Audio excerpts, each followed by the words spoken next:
sheets melt. And guys, one of the things we've watched this entire year, not only the drying of the desert Southwest, but the melting of the poles. We saw the Antarctic during the winter get 36 degrees above normal.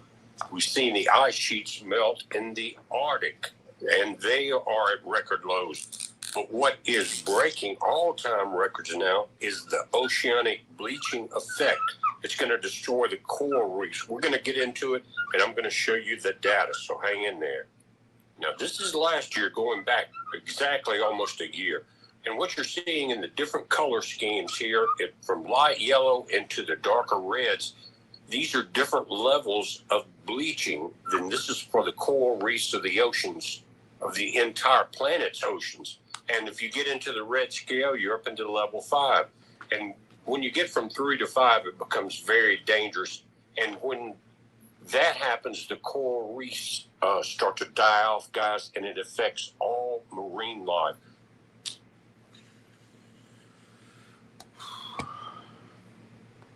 Wow. Hey, KYP and Darren and Jack. I just want to remind everybody this, I didn't update. This is where we are, 23,745,000. I have reason to believe one guy might have dropped out. So we might be down to, and then I'm not sure that HD Miko has what he has. So, just we're definitely over 23 million, but my point is it's not an exact number. I don't think everybody tells me how much they have, on the other hand. So, it's an approximation. Oh, man. There we go. This will not work that well, I don't think, but I'll try it.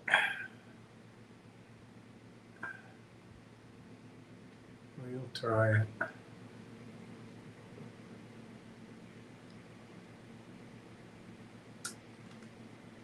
I'm trying to, the lights in here don't work, which obviously is not my electricity, but this whole room in the hallway, I don't know, I get paranoid that the landlord just cut it off, because I don't know. But it's probably some structural thing. It's not the fuse box, so I don't know what it is. But anyway, hopefully that gets some light on my face so I don't look like a honky. Whatever that means. What a weird word. All right, let me try to change this so that it might give you a little bit more narrow view. So I'm not as, and that gives some light with my white hair. I used to have color in my hair. All right. It is what time? 9 o'clock. So I may not go too long tonight. I didn't come on yesterday. I was pretty worn out. And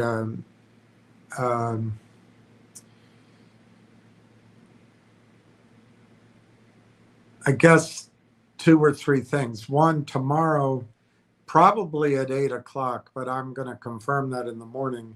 I am going to have an interview with Richard Marshall of Nextrips, which I think I've never interviewed him, so I don't know, but I think it'll be a pretty good thing. It's just give us a new idea, try to get familiar with it, let him tell you the story. And he's kind of agreed, I think, that he can come on several times, and then maybe his boss, I guess, Bill Kirby, can come on. So I look forward to that.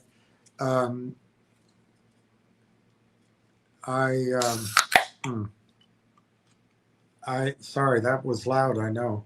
I was gonna do an interview with him tonight, But my sister's about to take a trip uh, to Germany and France for work for the State Department, and she's nervous, I guess, but she'll do it. She'll be able to do it. Um, but anyway, I had dinner with her tonight, and I had promised that in advance. So we'll do that tomorrow. Um, people on here, and I'm so much appreciated. It's different people at different times. One guy was very generous for quite a long time, but he doesn't talk to me anymore. But I'm very appreciative of him. Others too have been um, very helpful. But I don't know how to do it particularly, but I have asked next trip for what I would consider expense money. We'll see. I haven't gotten anything, but if I do, I'll disclose that to you. Um, and I will tell you, it hasn't affected my view on it. I was pretty dismissive for a few weeks, and particularly dismissive when I saw the Lind Partner deal. But I've actually interviewed them and studied the story for, I'd say, 3 years, and I never felt like it was appropriate. But it really is feeling. I hammered them. I had a call, I don't know, 2 weeks ago, and I liked all the answers I got very much. So I think it's a legitimate play. Anyway, the other thing is, for I don't know how many people would tune in on a Sunday night that invested in the gold company, but I've kind of gotten a sense of what I think's going on. Number one, I'm not involved anymore. I was trying to be the lead investor and with a good investor, uh, you know, basically do exactly what this other group is doing, it without the cram down. I mean, you still have to make sure the new investor is getting a fair deal, but what has happened, it's good and bad. It's good and bad.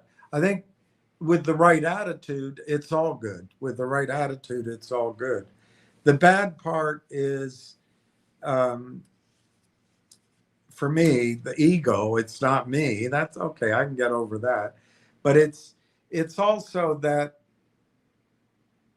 uh, I think the strategy is going to be somewhat different. And these are I don't know if they'd call themselves this, but these are private equity guys. I don't think they're traditional private equity out of New York City. A lot of money, a lot of attorneys, and so the deal's going to be different. And there's good and bad in that, and I'm going to learn about it. But the main thing I want all of you to know is, the project's going to go forward. It's going to go forward with their point of view rather than the original founder guy. Although I'm pushing, can't we get him in? And they're totally willing to do that. It's just there's gonna be some. I'm sure there's going to be some intrigue as people adjust to it, but I don't think there's any way to stop it without filing a suit or something and raising money and having an alternative. And I personally, I don't think there's enough time for any of us to go through 2 or 3 years of that. That doesn't make sense. So for my vision, which was big, of course, it's a shame. It's not going to happen.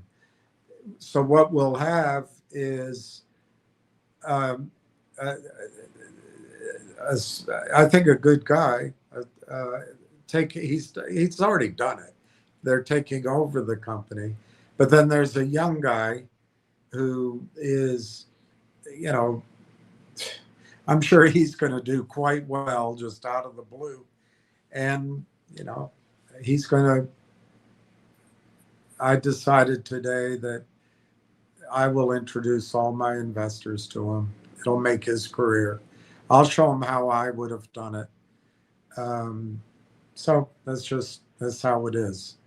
But, okay, so what does it mean?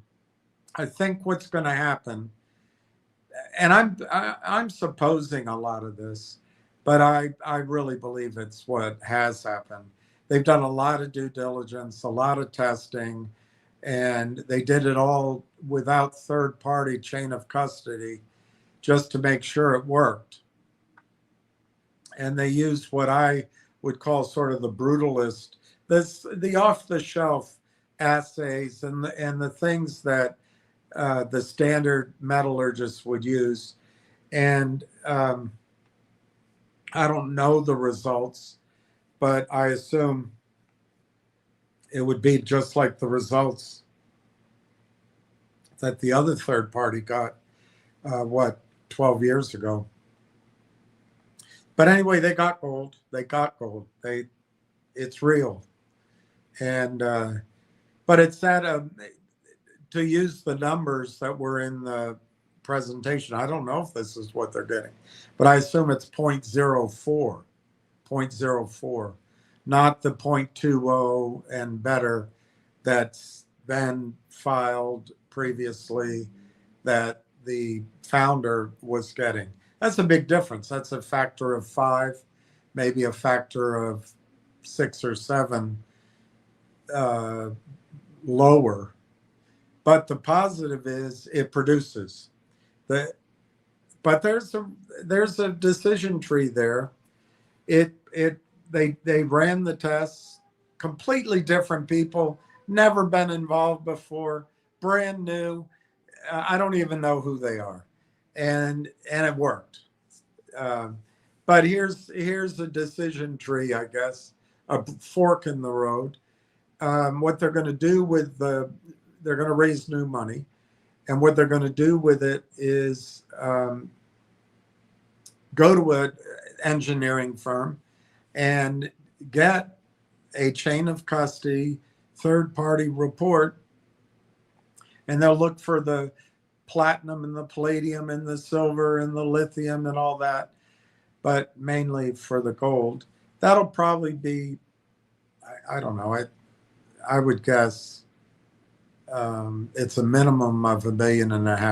I would imagine by the time everything's more than they say, so it's probably going to be 2.5 million, and they'll need a little money for paying their attorneys and paying everything.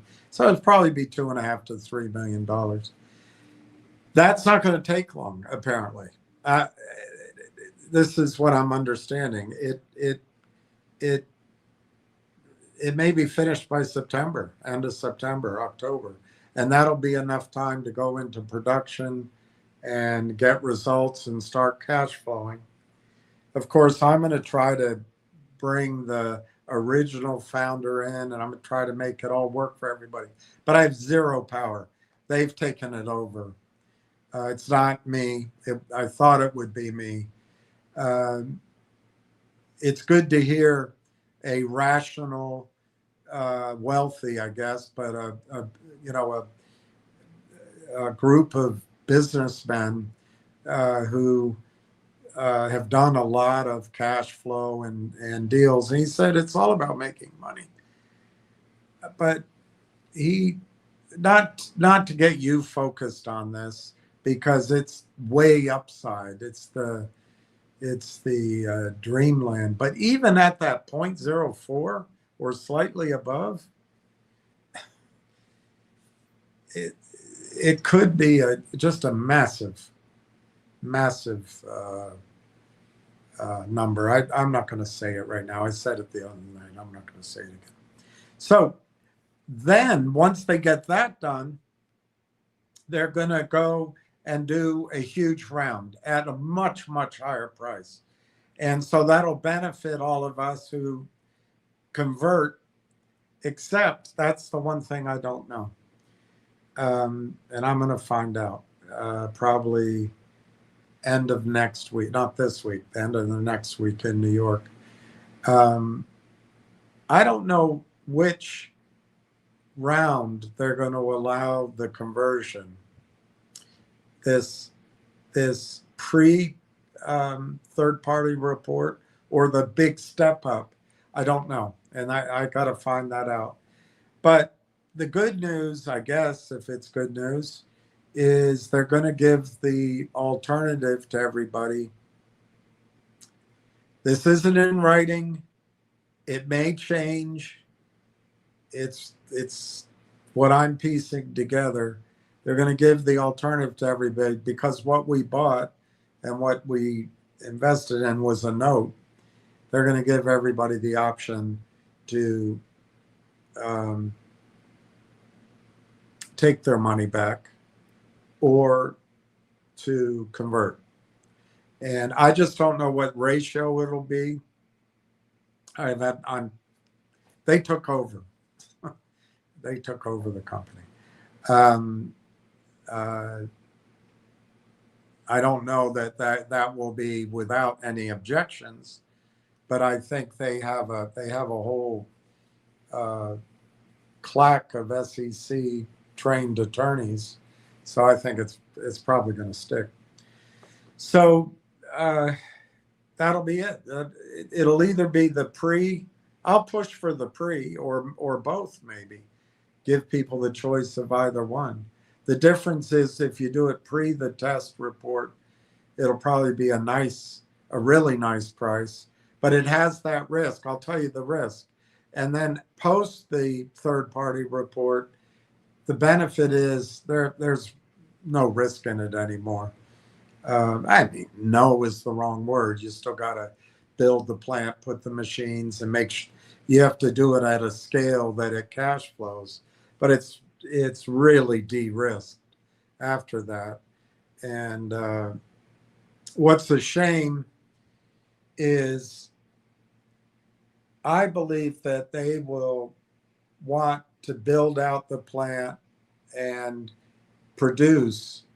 But the two shames of it is we're not going to get the benefit, at least at this point, of the 0.20 or the 0.25, which is, if I had been doing it, that's what I would focus on. But I understand the logic. The logic is let's cash flow, let's clean it up. But it's going to be a new co. It's not, the old co is going to be left behind with some stub payment, which will be very valuable. But it'll have all the, I guess, any debt or any claims, so I'm excited that we will have the chance to convert. But I want to see what's really going on. So along those lines, the reason I brought it up is part of this money, if I get it, it's going to allow me to go to New York on 2 trips for the gold for this negotiation. And my approach is going to be and I already am that way, to be a friend of this process and make sure we have a seat at the table. I'm also taking another trip this week where it'll tangentially involve that. And then next week, I don't know if I can afford next week though, but next week will be, I'd say a third of the trip, maybe even half of the trip will be for the purpose of the gold. And then at the end of the month, I'm planning on going to Las Vegas, but I think my money will run out probably in the middle of the year. My money will run out. But anyway, I'm going to be working on that gold project very heavily over the next 3 weeks, right? 2.5 weeks. And hopefully I'll have a lot more knowledge. The good news, it's moving forward.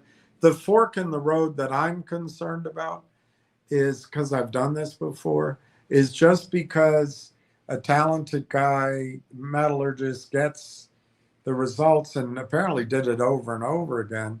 When it goes to these engineering firms, they get really stubborn about doing it their way and not doing it whatever way you tell them to do it.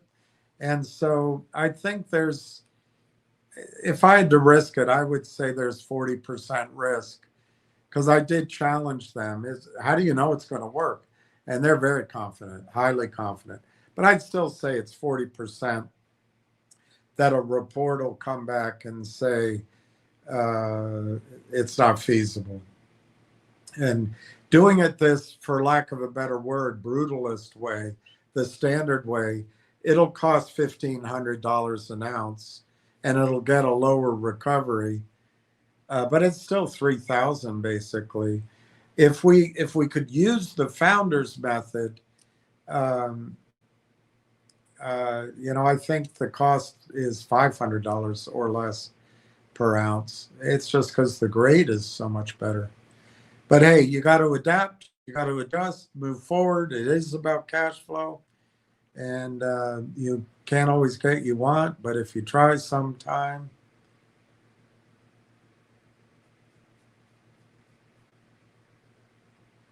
you get what's available. So anyway, that's good news on that. I think it's good news. It's just an adjustment. What else? Yeah, I guess that's all I wanted to say on that. I'm going to try to get an interview with the Total Metals guys. I'm going to call him tomorrow morning. I don't know if he'll respond, but I really think the Total Metals price is beautiful. I want to get a video out there so that you have something that maybe to do that keeps us busy while we wait on Railtown. Tonight I'm going to talk about Railtown. I used the other AI, popular AI. I don't know what to call him, Wonder Boy or the Upstart, but it's the Chat GPT, and I think it's very interesting, and I'll go through that with you. And then I do want to talk about finger motion. I've been saying for literally probably a year and a half or longer that back when you could switch out a finger for 12 shares of Railtown, all the way to, I think it was last week, it was basically 1-for-1. And I still believe that. I think you should switch finger. You should switch any of these other sort of manipulated stocks into finger. I consider them all one bucket. It's not diversification. I mean, it's if you want to, it's like going to a Mexican restaurant and you get the big plate. You ask for the burritos, the beef, the chicken, the beans, and and it all comes on a plate, and that with cheese on top and guacamole and little, and you can't tell what's what. It's like it all. I guess it came from different pans, but it's all the same. And I'm not. I love the food. I'm just saying that's what these stocks are like. I don't think that's a Railtown. I now do not believe it's an X-Trip, and I don't think it's an MMTO. A TTTMF. And I certainly don't think Railtown's it. But I'm talking about most of these other. It's all manipulated. Get a CEO here, get a financing, trumpet a bunch of PR, get retail to run it up so everybody else can take their money out. And I think that's going to come for finger here. I think what you're going to see is this new CEO is going to bring in a Scaramucci or a Donald Trump Jr. or some name out of China, or maybe some name you recognize, and then there'll be some sort of treasury uh, game going on with crypto, and there'll be wallets, and there'll be the confusion just like there was with GDC. Well, is it really in there? Is it really not? Well, it's audited, and in all that flurry, the stock will be up for weeks, and and you won't know what you're doing, and it'll get confusing. To compare it, where this Ms. Khan was last CEO, the stock went up 220% by memory. It went from 270 to $7.70 intraday. So let's call it 3 to 9. That's not what it did. That's 3x. Well, if Finger Motion were to 3x from 30 cents, you go to 90 cents. And that's the kind of thing that might happen. Their goal is to get it over 1. So maybe they'll get it over 1 for a while. But it's going to be all this drama, and it's going to be this blue flare. It'll be a data center, and it'll have all the AI, and it'll have all the same words that even we are using for Railtown. And I'm not saying they're taking the words. It's just the hot story right now. So I think if that's all it is, it's a trade. And if you haven't gotten out of Finger and you want to see what happens, just gear yourself up for a trade while everybody else is getting exciting and it's breathless and it's going to do this and that. Set a target, get out. And I just told you it wasn't 3x, it was over 2x in the other one she was involved in. It went to 770 intraday. 6 months later was 65 cents. That's probably what's going to happen. Now, in the meantime, we're still in Railtown, and it frustrates everybody. It frustrates me. But how, and I do a lot of speculating what's going on, guesswork, but none of us really know. I am firmly convinced that Railtown's about to become another story after this vacation break. But will it actually be September? Could it be October? Sure. But I think it will be the third and fourth quarter. But, everything can take longer, as we've learned. So maybe there's time to play what they ramp it up in Finger. But I do not think if there's any talking about a short squeeze, I think, it's like our president said, fool me once. Fool me once, shame on. Fool me twice, you're not going to fool me again. Yeah, don't get fooled. It's not going to squeeze. So do it as a trade. Try to have a discipline and try to do it rationally. Now, I do think, and there's no way to answer this, I do think if there's $43 million in receivables in China, number one, I'm not sure that China is in the best financial position. And number two, I'm not sure they're going to let that money out in time. But if they get out of the top-up business and they move this $43 million to Blue Flare, well, maybe they can pay off the Wydell note, the Orca note, the Arca note. Very expensive. If that happens, well, then you might have a company with I don't know, 50 million in cash, and they're going to have a story about how they're going to have a data center. And, you know, then you look at the story, then maybe it will have some foundational future, fundamental future. But remember the last company she was in, and I read all this stuff to you, Ms. Khan. I think original shareholders ended up with 3.5%, 3.5% of the remaining company. So I think it's going to be very hard to make sustained money in finger motion. But the drama is going to come at you like a drum major leading the Georgia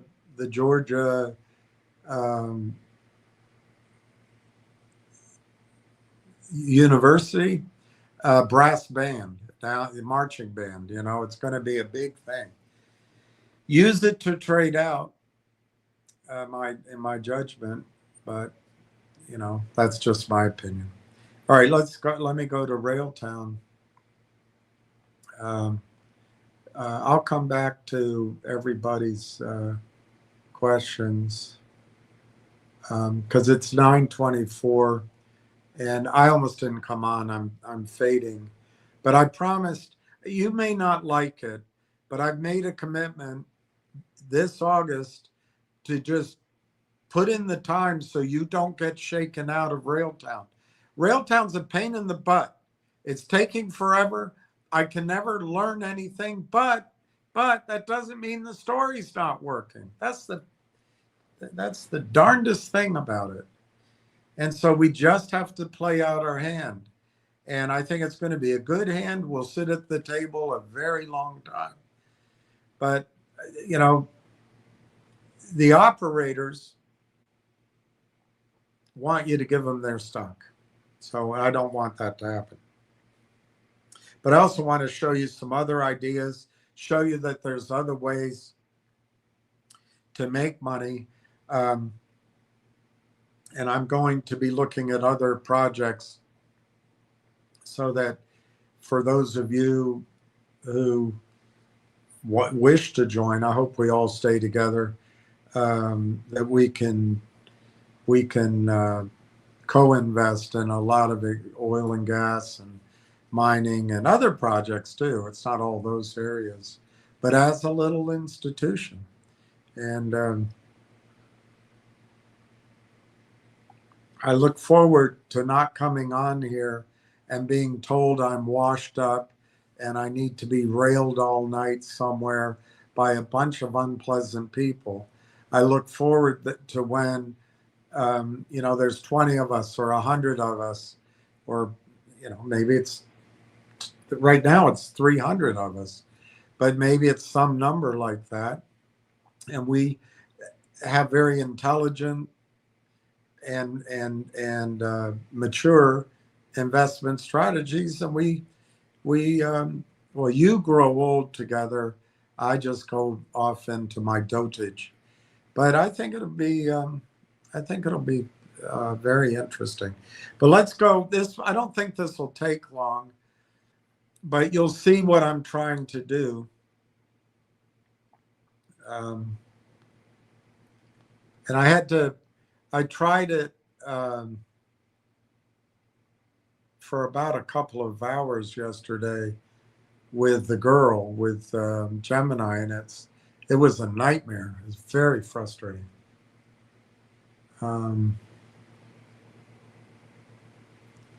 Okay, so let me see. Where did I start this? Yeah, it's not very long. I mean, it's not short, but it's not one of those marathons. I guess I started it here, but that doesn't look right. All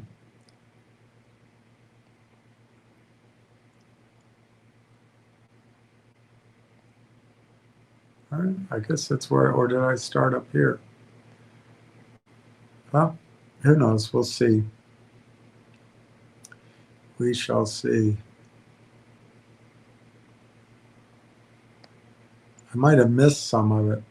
What I tried, I think part of the problem is this time I tried to take down, I didn't, I didn't take a picture of my questions because I used the tape part of it.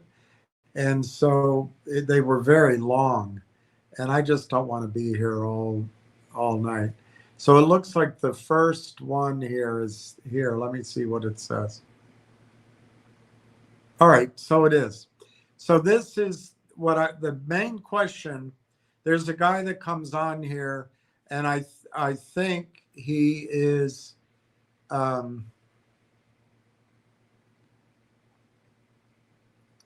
in cahoots with, you know, people that manipulate you in the markets. Whether he knows he's doing it or not, he might just that might just be how he sees the world.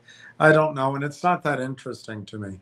I just want you to know that the other night he said that he didn't give an exact number, but if you read his full thing and extrapolated it, he basically said that he will have 400,000.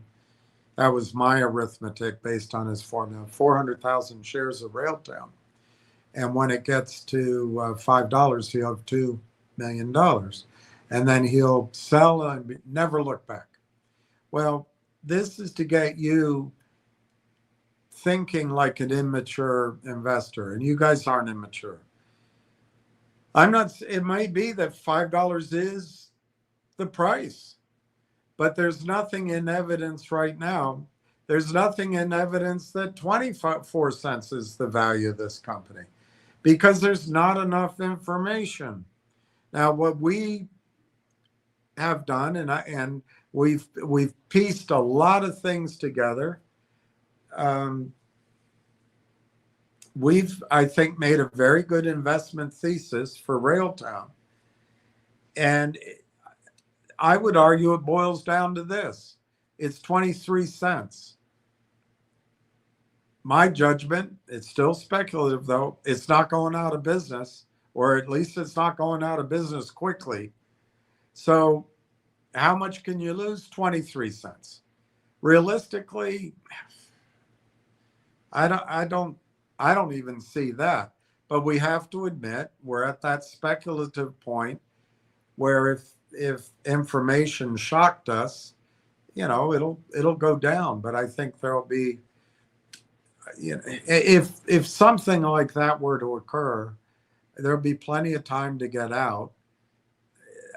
But I just don't see it. In return for that, the upside is, I wouldn't even, you know, they say asymmetric. It's outstanding, but the upside could be truly magnificent. But we've got to, there's things that have to happen. So while I can be here and tell you, you know, in 3, 4, 5 years, if this and this happens, this can be a, you know, gigantic stock, which it can. That's not really the relevant thing for us right now. It's what do we see the stock doing over once the information becomes available, and once institutions, if institutions start buying, and once there's evidence of revenues, where are the targets? Where could the stock go in sort of the short and near term, medium term, and maybe over the next 1 year, year and a half, and let the big numbers take care of themselves later on. Now, there'll be research, probably, there'll be information, and we can adjust as we go. But just to look at a story and say, an unbelievable thing anyway, but I'm going to, and he has the money. He could put 100 grand in. I think that would buy 400,000 shares. I think he can do that. So if he is doing it, actually, then he's going to tell you if it goes to 2 million, which is a nice move. He's out. That gets you thinking you should be out. Well, I just think those are arbitrary numbers.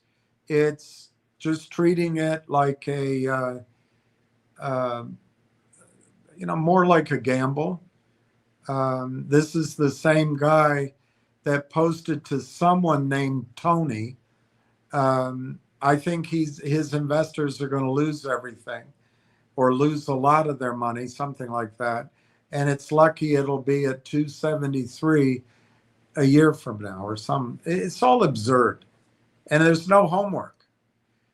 So that's what this objective is here, is to show you how an institution would look at something like this, a small institution, an aggressive institution, because as you get bigger, your goals become. When you're a tiny institution, you want to get big.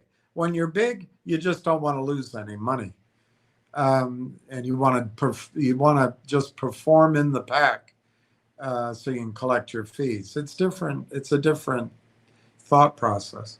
So,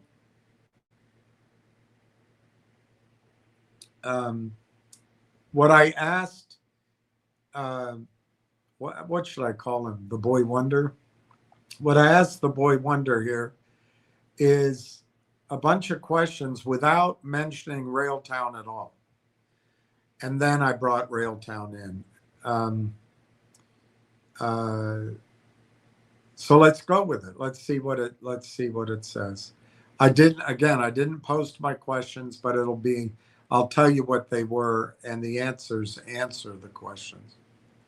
So the short answer, a serious institutional investor would usually analyze the business first. That's not what HD Miko does. He just throws a number up. And I mean, I hope he makes money. I hope he makes $2 million. He lost the opportunity. He lost a lot of money in a couple of other stocks. So that'd be nice for him. So a serious institutional investor would usually analyze the business first, translate that analysis into a range of values, and only after that's done, only then compare that range with the price that's being offered. So I guess respectfully, I would say to HD Miko, he's got it back assward. You got to figure out what you think it's worth or could be worth, and then look at what's on offer, not the other way around. So let's keep going. So a venture capital group might look at it differently. They would look to take a minority stake in a private early stage company. Well, I think in many ways Railtown should be private right now.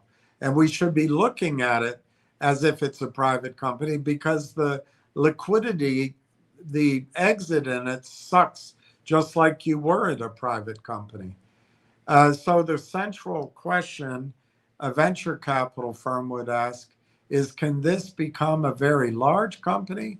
And will the percentage ownership that we put into it, will we still have a meaningful stake as they sell more shares to get where they want to go? And the exit is usually an IPO or an acquisition. They said here secondary sale.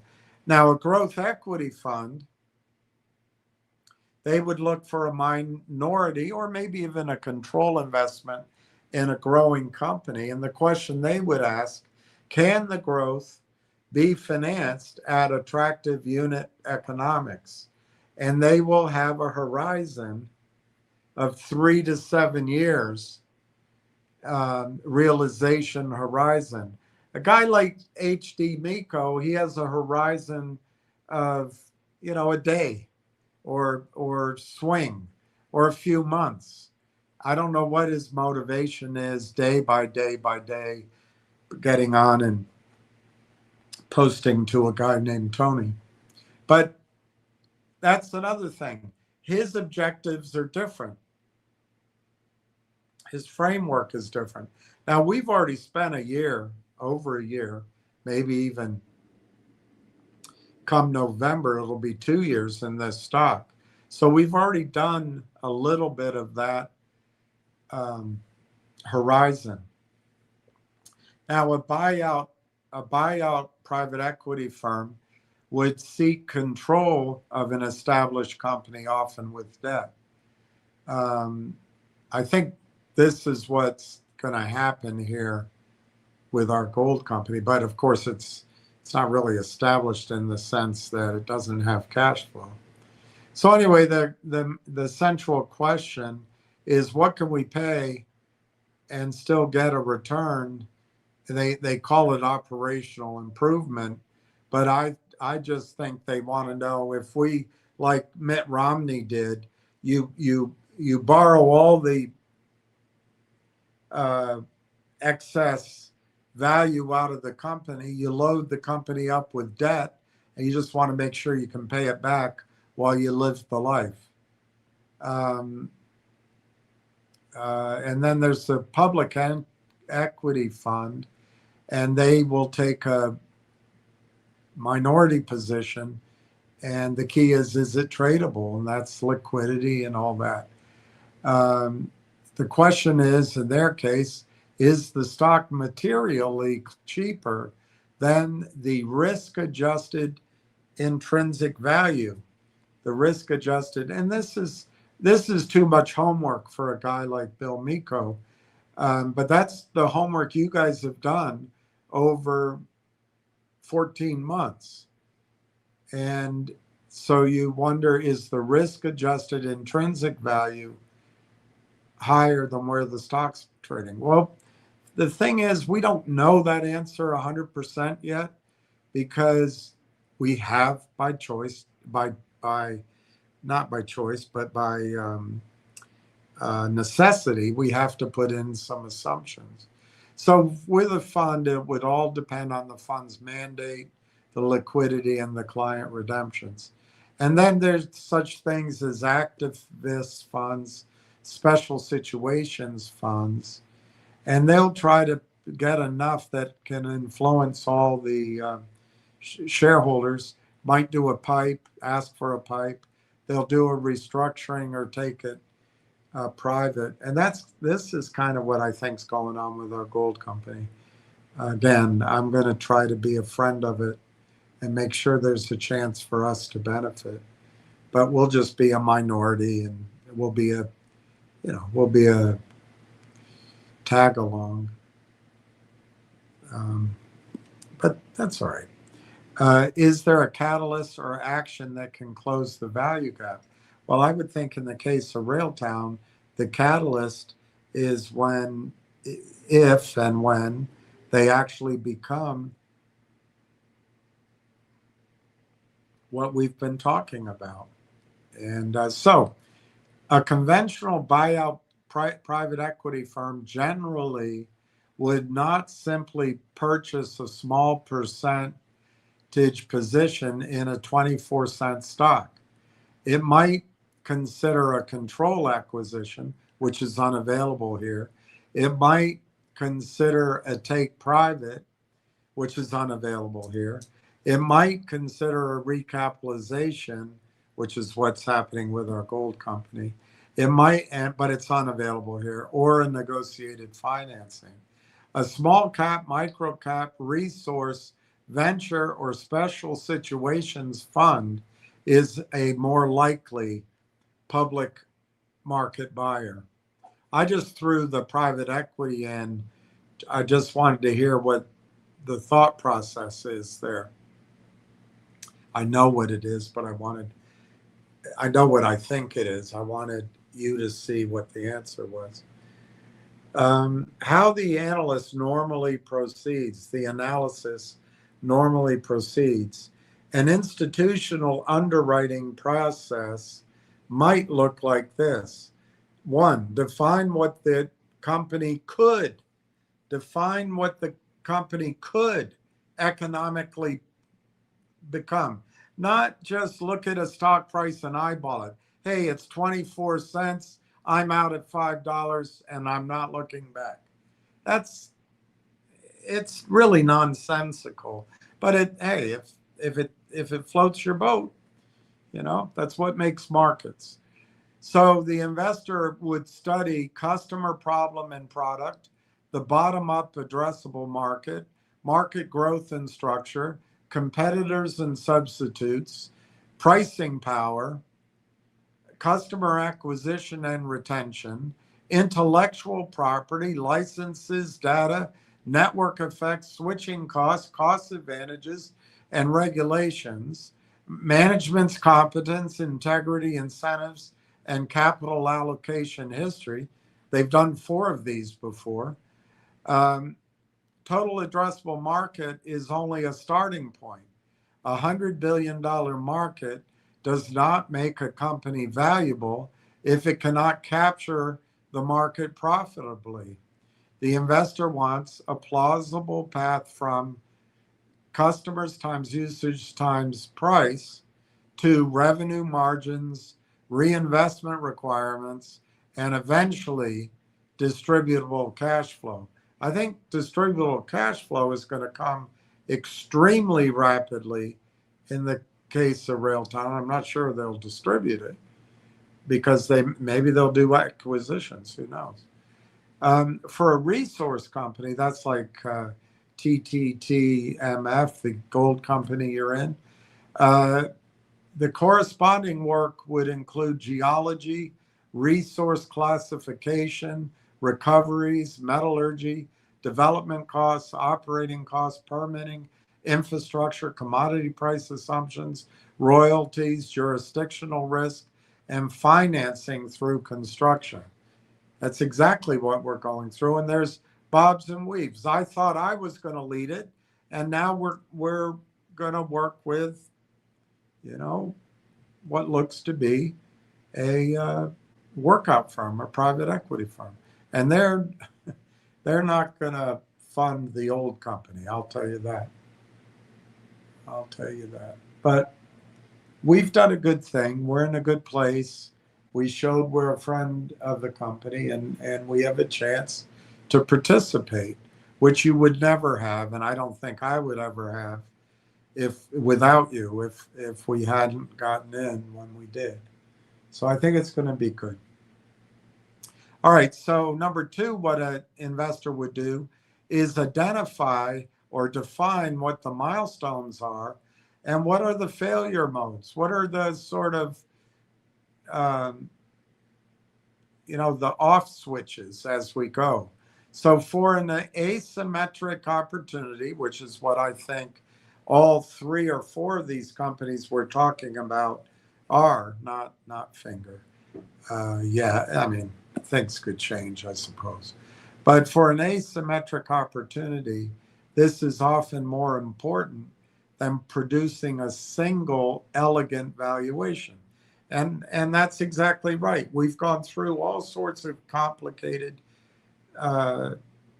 presentations. I personally, I get bigger numbers and I chop. I risk them. I risk it.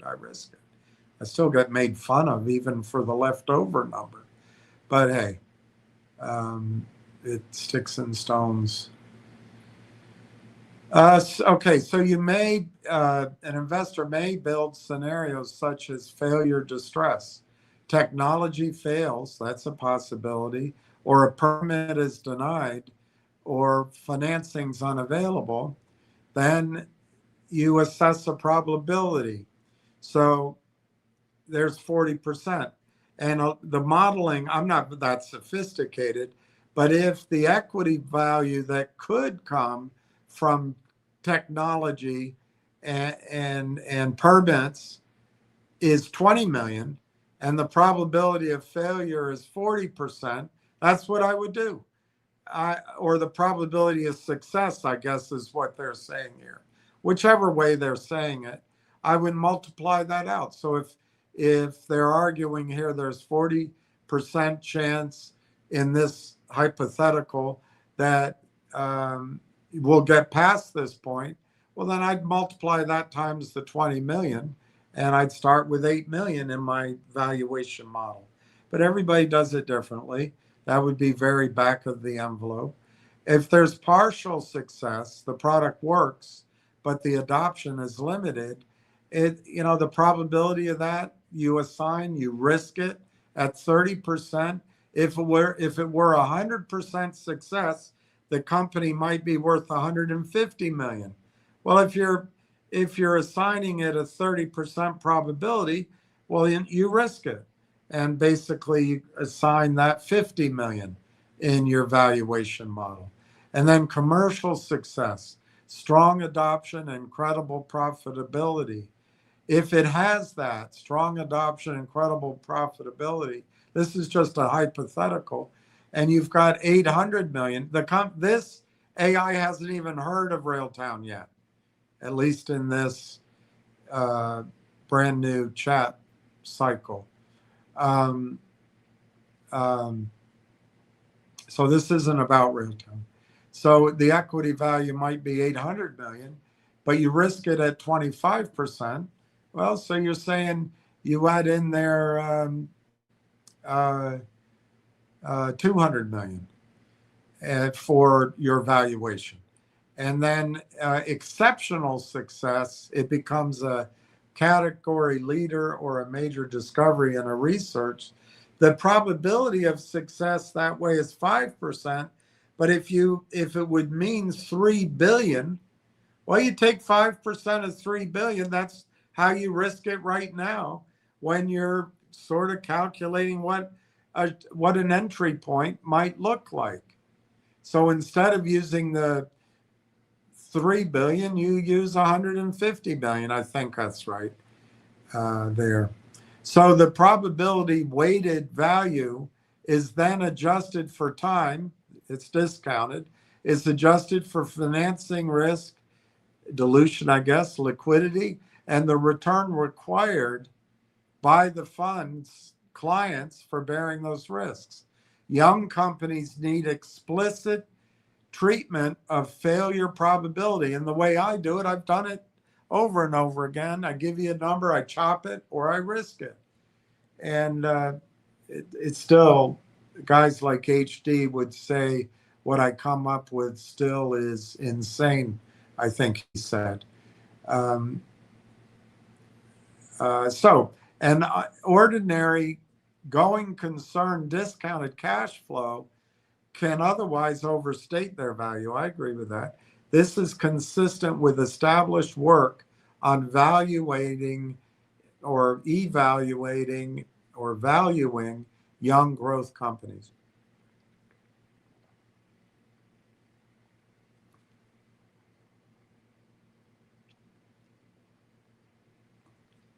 So the crucial question is not merely could this become a $3 billion company? The question is, what must happen to reach that outcome? How likely is each step? How much additional capital is required? And what percentage of that company at that time will today's shareholder own after financing and as the shareholder approaches, the company approaches that value? So another thing they'd look at is how can we underwrite the financing path?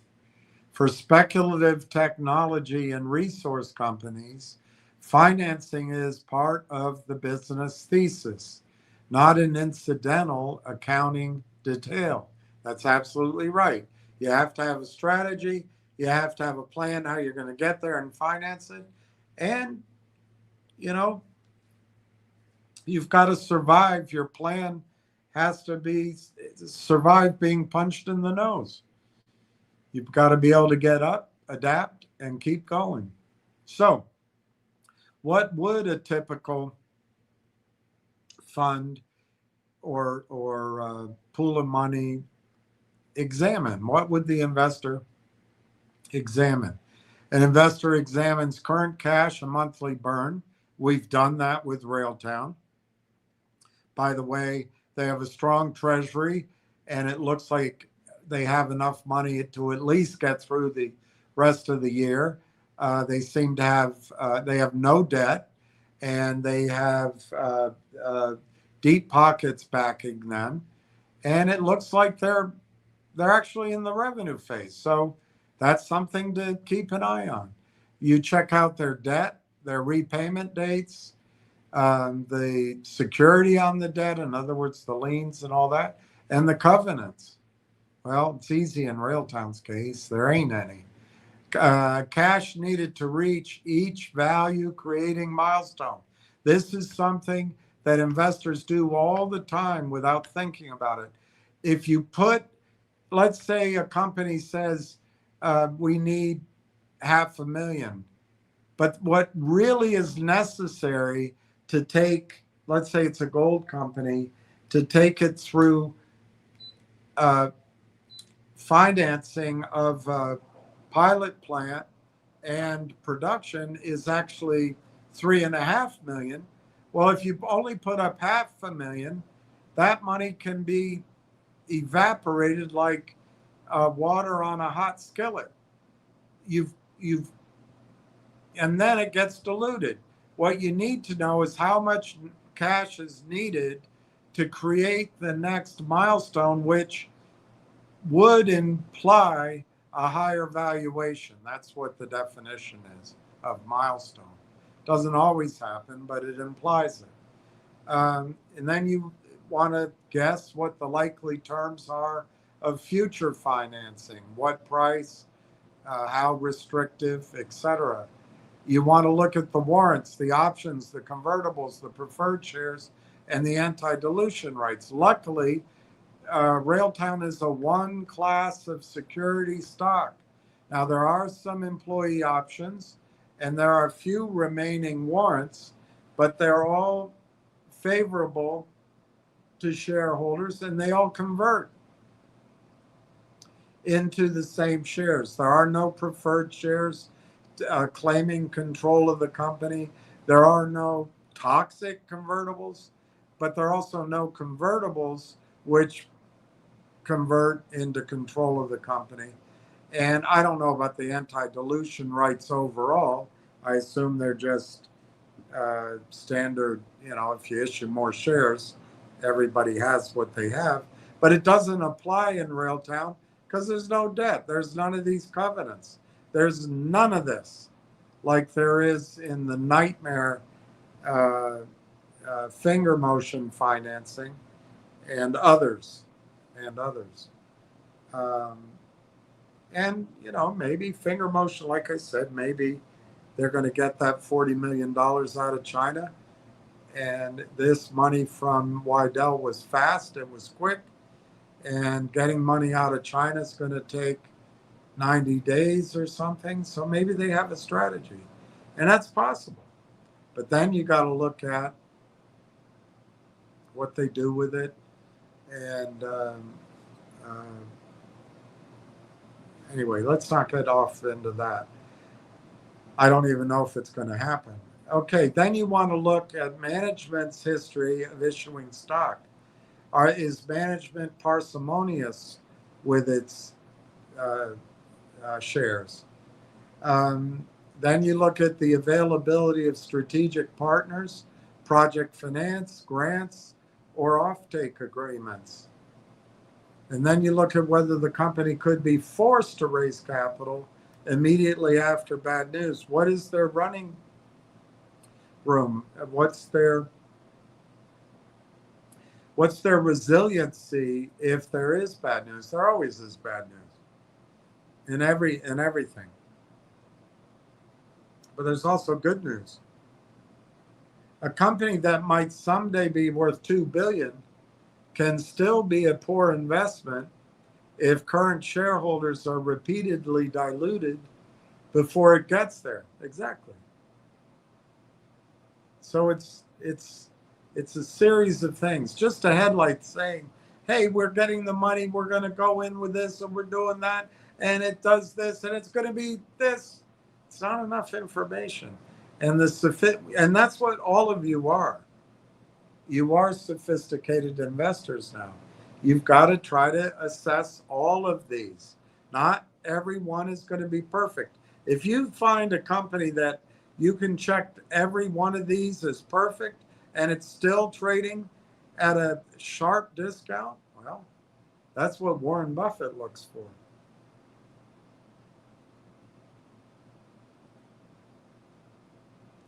Okay. So I asked about what about the number of shares? Do you need to know a firm number? Yes, the denominator matters enormously. Institutions would normally construct a current and a prospective fully diluted share count, including common, in the money options and warrants, restricted units, convertible debt and preferred stock, earnouts, contingent shares, acquisition consideration, shares likely to be issued in future financing. And then an institution would model several denominators: the current basic shares, the current fully diluted shares, the potential fully financed shares needed to reach the next major milestone, and then a long term guess, reasonable judgment at diluted shares under various operating scenarios.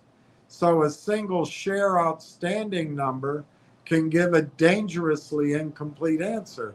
And we've addressed that, although we know that Railtown doesn't need to issue shares.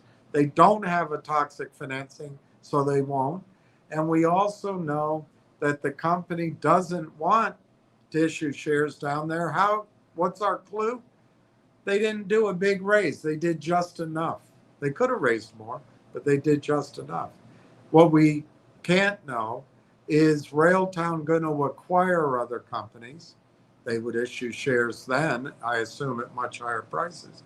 The other thing we can't know is if they would, I don't know, um, get an entree into the kingdom or into the UAE, and as part, let's say in Abu Dhabi, and as part of the contract, ADIA wanted to own 20% of the company.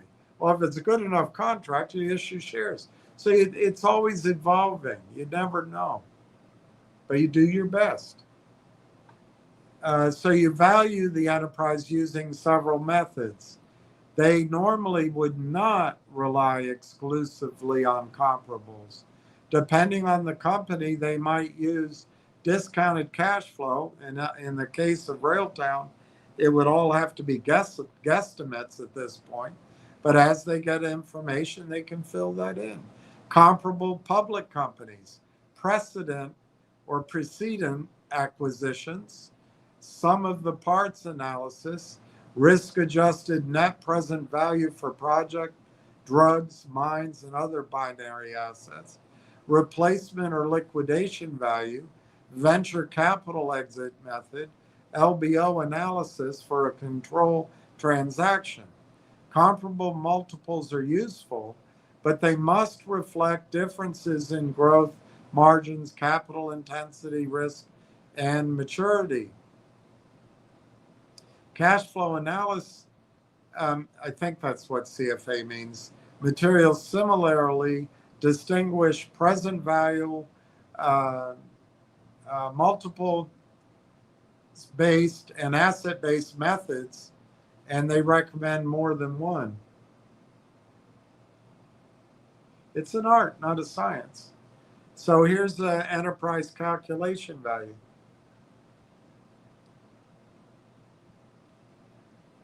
You add cash and non-operating assets, you subtract debt, you subtract preferred claims, you subtract other senior obligations, and you come up with a common stock / equity value.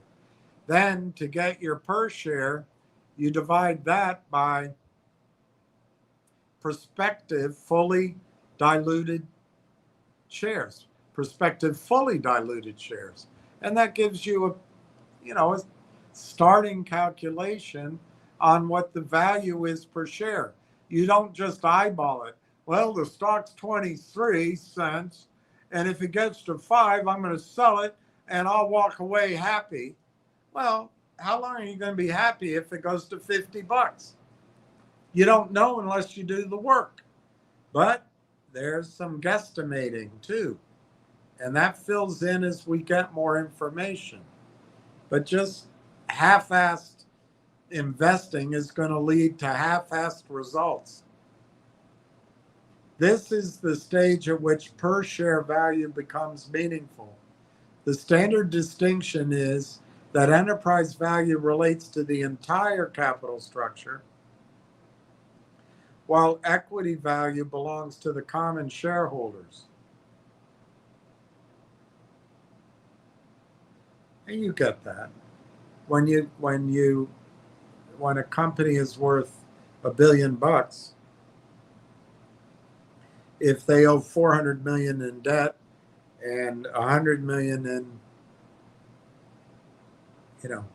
other senior claims, well, what's left for equity is $500 million. It's half of that. So the enterprise value, very basically, is debt plus equity, fully. Is debt plus equity.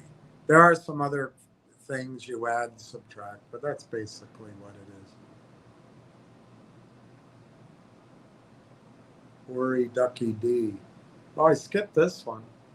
So you would reconstruct the cap table, and I already read that. All right, good. I'm glad. I already read that to you. So we keep moving. So they would compare that value then. That's number 7. They would then compare the value with the current share price. Only now does the quoted price answer the investment question.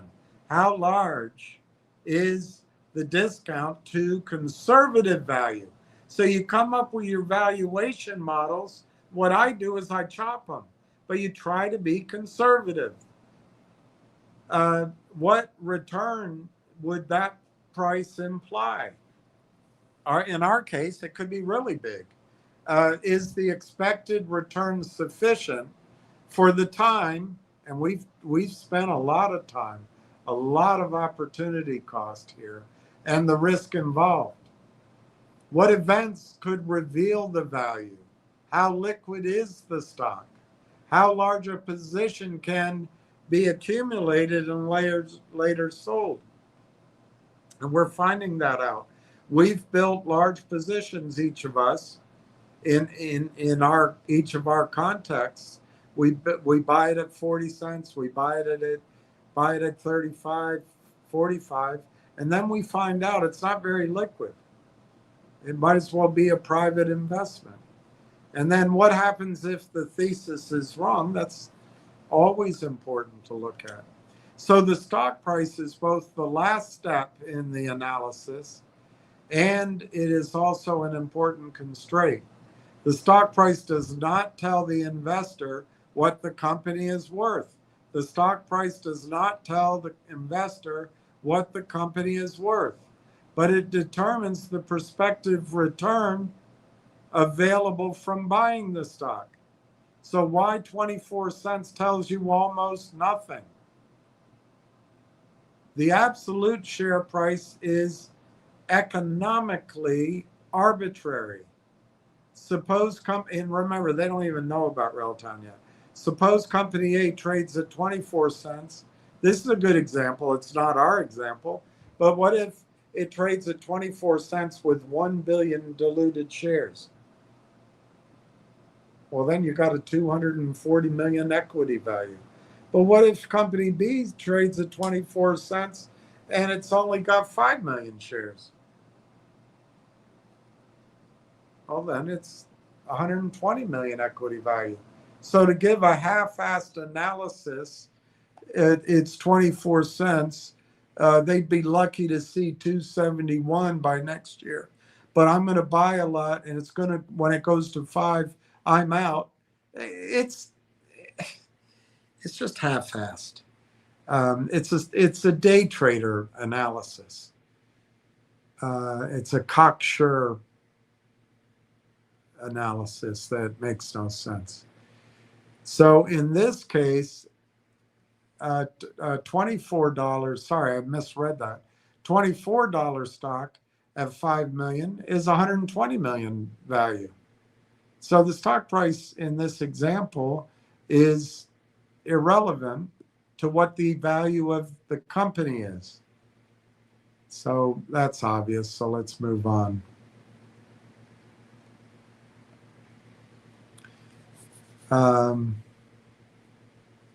If company A rises from 24 cents to $5 without issuing shares, its value goes from 240 million to 5 billion. At $50, it'd be worth 50 billion. So the relevant question is not whether $5 sounds achievable, it's whether the underlying company's value could justify a $5 billion equity valuation, and how many shares will exist by then. And just eyeballing a stock price doesn't give you all that. It's work, guys. It is work. You got to dig into it. A reverse split illustrates the same point. A 1-for-20 reverse split could mechanically turn a 24-cent stock into a 4.80 stock without creating 1 cent of economic data. And the SEC defines microcaps by market capitalization, not simply the low share price that NASDAQ boots you off for. Would an investment firm, a fund or a private equity firm, would they automatically sell at $5? Not if the firm is investing fundamentally. And that's the key thing. I think we're trying to invest fundamentally. A guy like HD Miko is all over the place. He throws money here and there, and eventually his money will be gone. He'll reach a point where he's lost an amount that he didn't want to lose, and he'll keep going trying to make it back. And with his slapstick approach, it ain't going to be pretty. I hope not. I hope he makes a ton of money on Railtown if he actually buys it. All right, so an arbitrary target such as $5 is usually an artifact of anchoring to the entry price. A sophisticated investor would update the thesis as facts change and would ask, from today's price, what is the risk-adjusted prospective return from continuing to own the stock? Suppose the original analysis was purchase price 24 cents, conservative value $1, base case value $5, exceptional success value $50.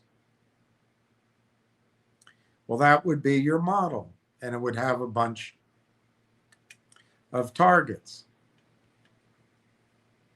When the stock reaches $5, the investment firm would not necessarily sell everything or hold everything.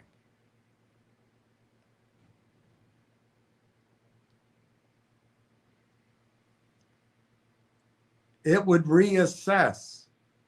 It would ask these questions, for example. Has the probability of the $50 outcome materially increased? And we might know it then. You don't know it now. Has the fully diluted share count changed? Is $5 now above, below, or near an updated intrinsic value per share? What return is available for $5 onward?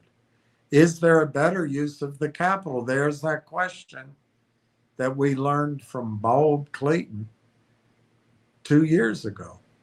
Has the position grown too large for portfolio risk limits? Can it exit? Can the institution exit without collapsing the price? Is the remaining upside dependent on one flip of the coin, one binary event? So an investment fund might sell completely. It might trim enough to manage exposure. It might sell to recover its original capital, or it might continue holding. The decision should be based on forward returns. The decision should be based on forward returns analysis. The decision should be based on potential forward returns. The decision should not be based on already having made 20 times its money. Very amateur.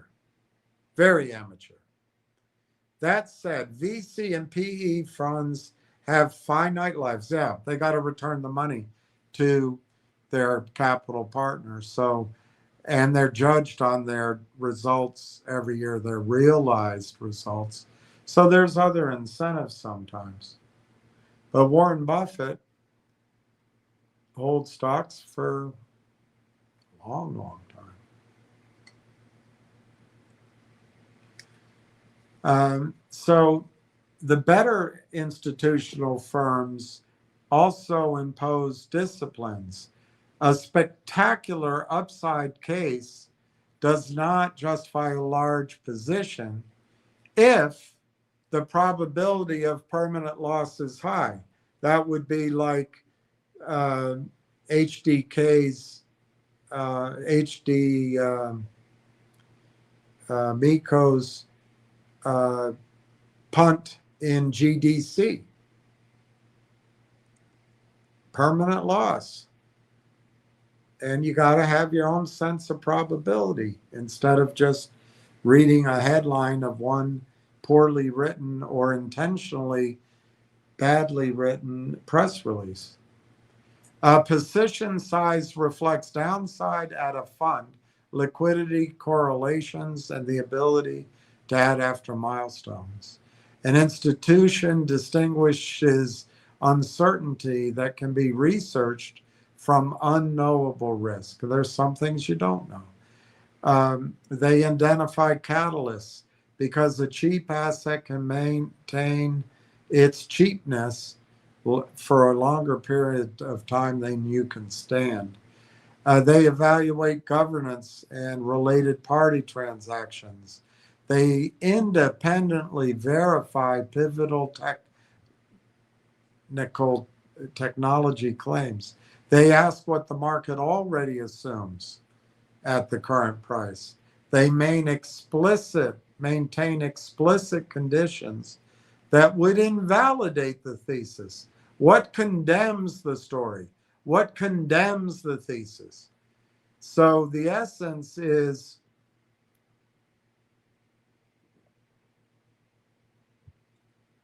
not investment attractiveness equals possible upside. That's one thing. A better approximation is that attractiveness is a function of probability weighted outcomes, dilution, time, downside, liquidity, and price. So the strongest institutional question is not, quote, can this 24-cent stock reach $5? It actually is the strongest question, quote, at today's total valuation, after financing and dilution, are we being paid sufficiently for the probability, time, and severity of all the ways this can fail?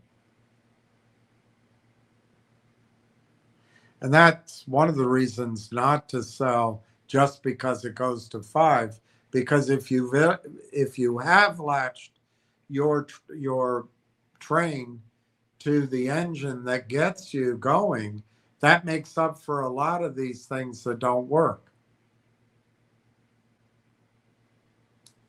So they wanted all this information. Give me the name of the company, the exchange, and blah, blah, blah. I hadn't done it yet. So all of the answer you had before this, they didn't even know I'm looking for nub in all the wrong places. So the last distinction is critical. There's a question in there. A 90% profit margin would be extraordinary. A 90% gross margin is conceivable for some software businesses, but it's entirely different from a 90% operating or net margin. For orientation, I did give the number of shares. I just didn't say what company.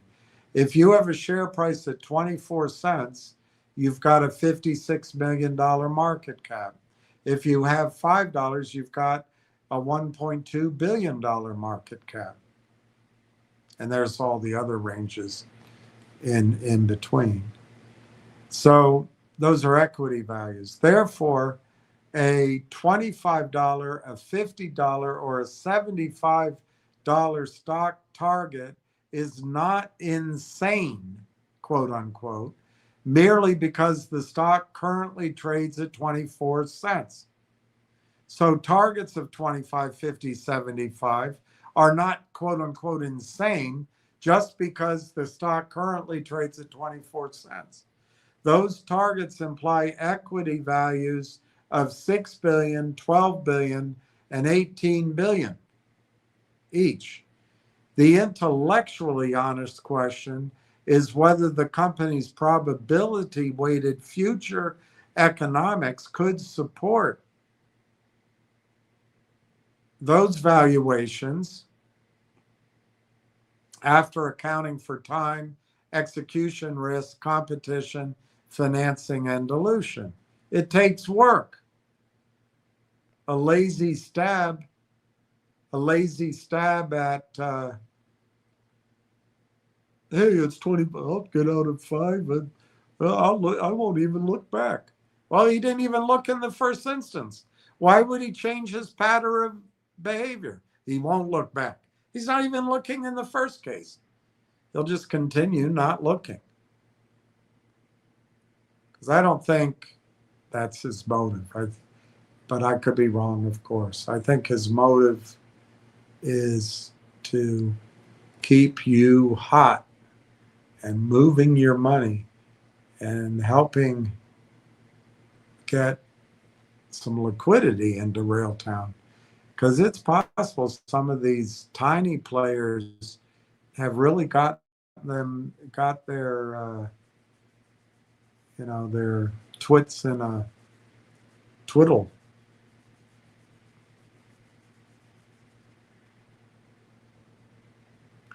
So, for example, if the company, they still don't know what it is, if the company actually reached $2 billion of recurring revenue, I think I put it in the question. They still don't know what it is.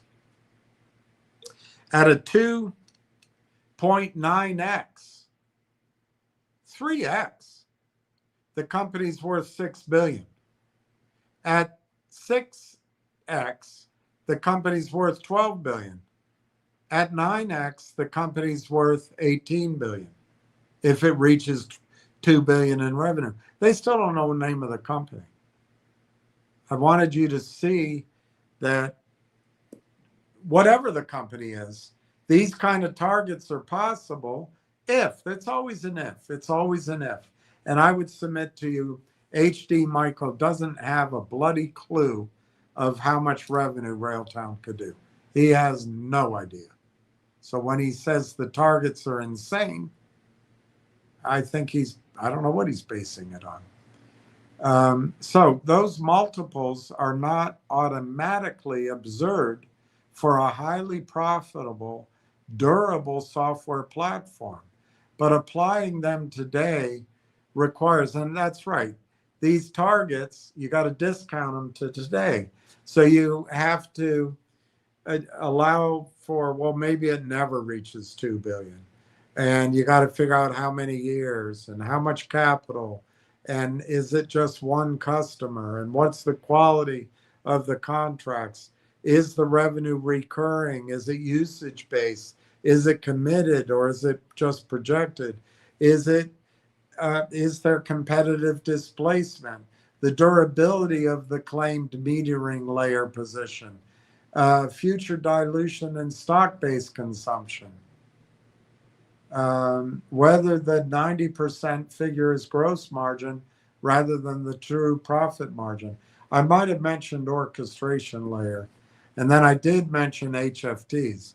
I would be cautious about saying high frequency trading simply grinds down every sub $5 stock. A low nominal price does not in and of itself cause undervaluation. The more defensible explanation may involve poor liquidity, wide spreads, limited disclosure. I know that feeling, don't you? Absence of analyst coverage, yep. Institutional mandates restrictions, yep. Uncertainty, yep. Seller concentration, I don't see any sellers. And weak price discovery. Trading mechanics can amplify those conditions, but they do not establish that the fundamental value is higher.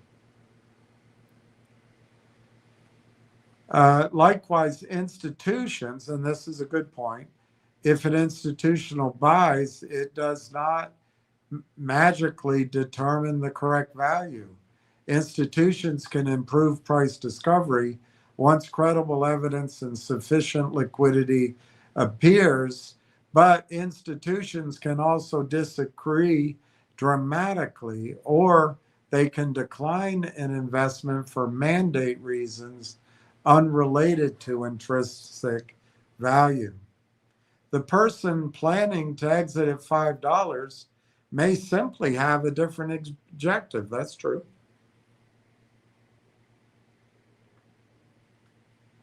It's interesting. It says here, risk tolerance. But what if the reason the stock goes to $5 is the company's future is de-risked and the company actually becomes a much less risky investment? He might have a different time horizon or level of confidence, or he's trying to work to free up shares and keep money moving for some other reason. Recovering capital or trimming at $5 can be rational. Yes. And we're about to find some of the reasons that I've mentioned before. But also, when it gets to 5, wouldn't you want to at least read the research or process, why did it get to 5? Why are institutions buying it? Are they buying it because once it's at 5, they're going to suck their thumb, or do they have a rationale? So, yeah, selling can make sense, or trimming, but I would want to know why the institutions bought it first. So it says here, once you provide the company, I can research it independently and come up with these. I still haven't told the boy wonder what company I'm talking about. All right, now I did. Now I did. So the key conclusions. Railtown has tangible products and a coherent agent development stack, but public evidence still places it in early commercialization. Well, that sounds right. Public evidence. The March 26 filing reported zero revenue. That sounds right. The February 26 regulatory clarification materially weakened several earlier partnership claims. Approximately 234 million shares is a reasonable fully diluted denominator. It's 213 million basic shares. um, 15 million warrants, 5 million options. So at $5 Canadian, the company would be worth over $1 billion. At $25, it would be worth over $5 billion. At $50 Canadian, it would be worth over $11 billion. And at $75, it would be over $17 billion. Those prices are not inherently absurd because the stock trades near 33 cents Canadian. However, 25 and $75 a share requires exceptional commercial outcomes. That's true, not merely a large addressable market. And that's the standard we're going to hold the company to. A $75 target requires $2 billion of high quality revenue at a 9x multiple with little additional dilution. If you go to 280 million shares in the future, it would require 21 billion of equity value, or roughly 10.5x 2 billion. So the decisive next evidence is recognized revenue. And I would say in the AI case, it's also specifically stated contracts that can be reasonably anticipated to generate this revenue. That's how they're being priced right now. Anyway, binding channel economics, paid deployments, usage growth, retention, gross margin, and cash consumption, not additional partnership announcements. Exactly. I don't think these press releases always do what CEOs think. But what they do is get rid of it. It puts material non-public information out there. So it's a duty, but it's not always going to give you a big bump in the stock. Okay, I put the Cinchi thing up, and that allowed the analysis. I did that for the 200 number. So, because they were quoting at 180. So anyway, it supports the claim that the AIP network is active and expanding. So what the post establishes from Dr. Tom Core, since she joined the AIP partner network, AIP's network has reached 200 members, up from over 180 disclosed in October of 25. Since she has a substantive enterprise product called PeriMind, if I smoke, positioned as a runtime control plane that authenticates, authorizes, policy checks, rate limits, and audits AI agent actions. The companies publicly anticipate working together. But what it doesn't yet establish, there's no paid contract between the two companies. It doesn't say since she adopted Railtown's technology, doesn't talk about revenue sharing and et cetera. It doesn't recognize Railtown revenue, and so on. Yeah, it just got announced. But the strategic significance could nevertheless be greater than an ordinary membership announcement. Cinchi's PeriMind is adjacent to Railtown's proposed position in the agentic stack. The strategic difference could mean something. So the Railtown layer has the apparent function of build, deploy, observe, operate, and potentially meter agents. The Cinchi PeriMind layer is govern, authorize, inspect, and audit agents' actions. I think that's an overlap with Railtown, but what if it strengthens it?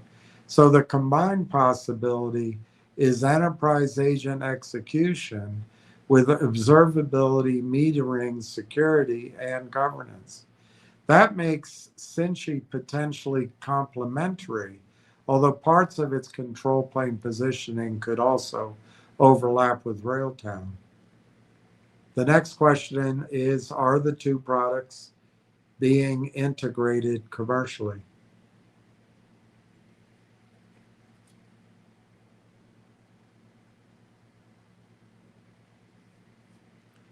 So you want to know if there's a verified ecosystem deployment commercially unproven.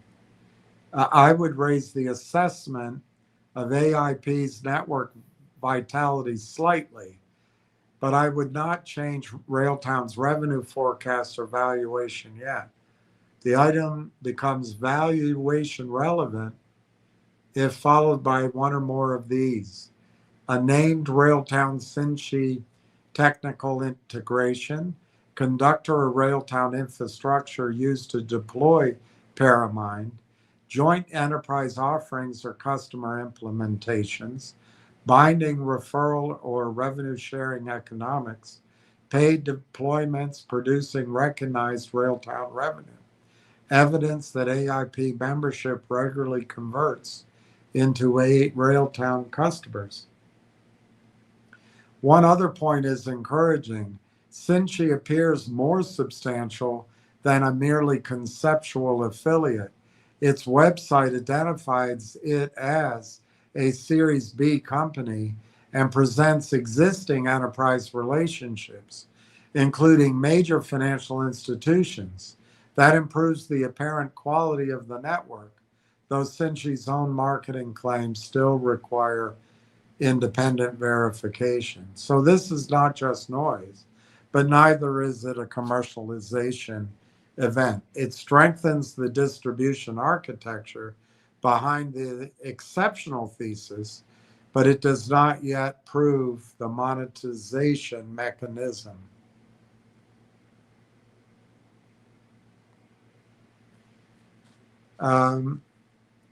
Yes, this evidence implies that I had it look up all of the Canadian government plans and support.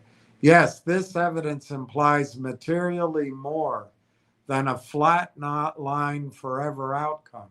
It supports a serious strategic optionality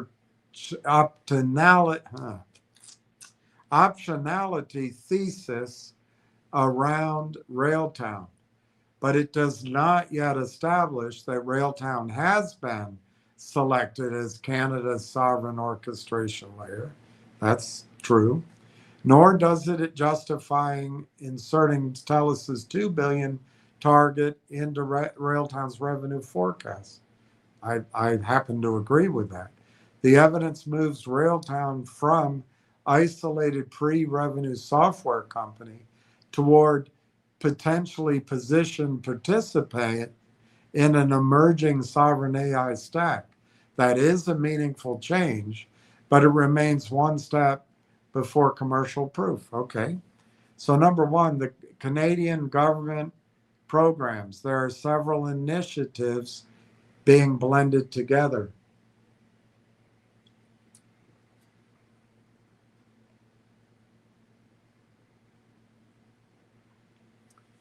The Canadian Sovereign AI Compute Strategy, $2 billion overall domestic compute program.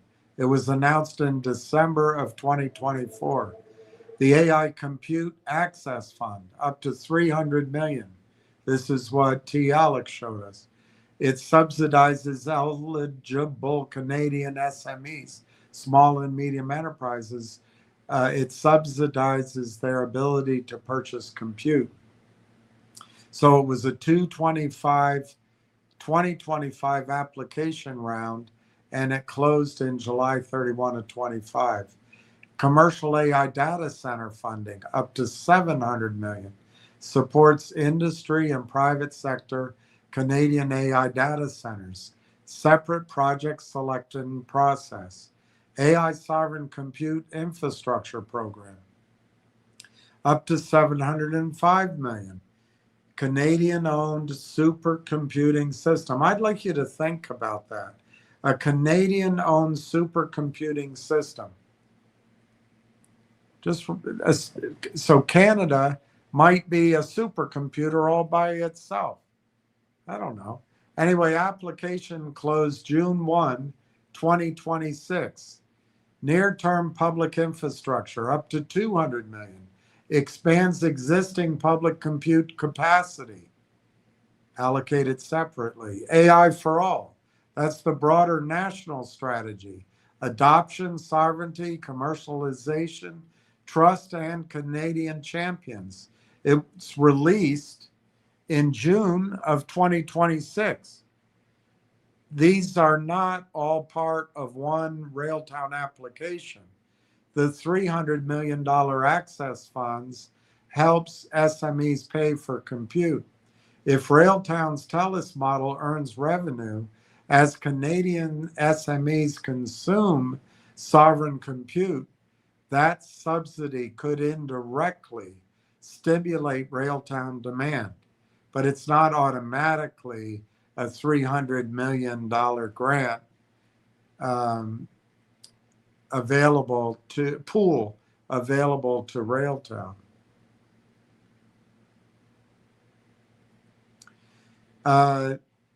The June 1 deadline belonged to the separate $705 million sovereign supercomputer program. So what if it's about a supercomputer program combining all of the big computers?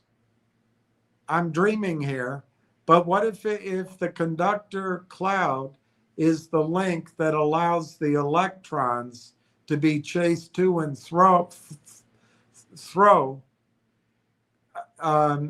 to allow agents and meters to work on all of it and create a counterbalance to the United States hyperscalers? I don't know. Unless Railtown, TELUS, or a consortium. The consortium has to be led by Digital. Otherwise, these guys can't qualify. Submitted an application, it would be incorrect to treat that deadline as a known Railtown catalyst. I agree. We don't know. But it's a possibility. The government confirms the breakdown in its AI Compute Access Fund announcement. So there was the November committee proceedings. On November 3rd, 2025, the House Standing Committee on Science and Research authorized a study into AI research, infrastructure, commercialization, and protection of Canadian discoveries. Hearings continued into February of 26. It was a policy development and evidence gathering exercise, not a grant selection committee, and not evidence that Railtown was an applicant or an intended beneficiary. Nevertheless, the direction of travel is unmistakable. Canadian-controlled infrastructure, access to domestic compute, commercialization of Canadian intellectual property, government as an anchor customer, scaling Canadian AI champions, reducing dependence on foreign infrastructure. The 2026 economic update explicitly says AI for all should build sovereign compute and use government procurement and growth capital to scale Canadian companies. That is a favorable policy environment for Railtown's stated positioning. It is not yet proof Railtown has won a place. I'd say that's correct. It's what we're waiting for.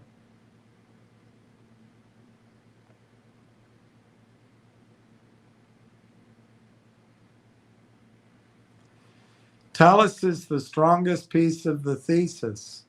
The November 4/25 announcement was jointly framed as Railtown deploying agentic development solutions through the TELUS Sovereign AI Factory. It specifically says Railtown would deliver tools to Canadian software teams and extend sovereign compute access to its wider affiliate ecosystem. That is stronger than a generic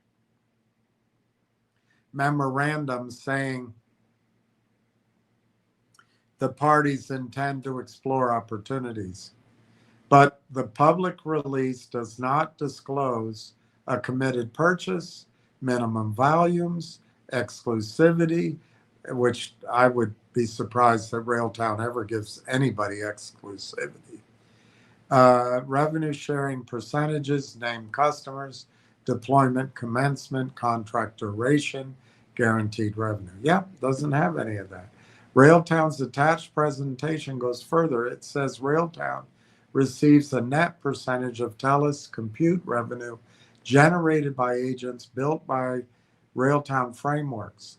That would be economically importantly, but it's not independently verified. And that's fair enough. So TELUS's 2 billion target actually means TELUS reported 800 million of AI enabling capabilities revenue in 25 and targets roughly 2 billion in 28. But that's defined across TELUS Digital, TELUS Business Solution, and Sovereign AI Factories.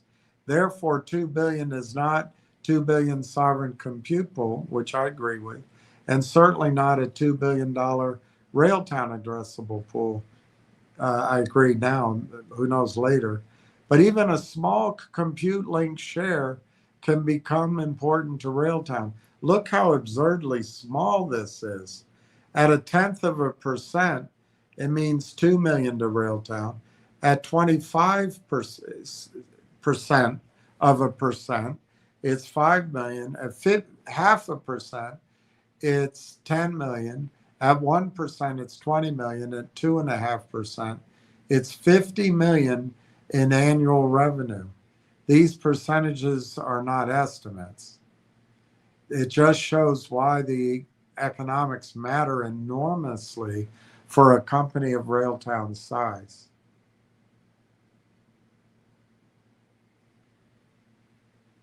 The people are meaningful signals. You were right. These are serious people. Zaid Atufat Shamsi. So anyway, up here it says, TELUS also said that Rimouski sold out in months. It's expanding its capacity, and Kamloops is coming online shortly. That is hard evidence that the sovereign compute demand exists, and it's not just a political aspiration.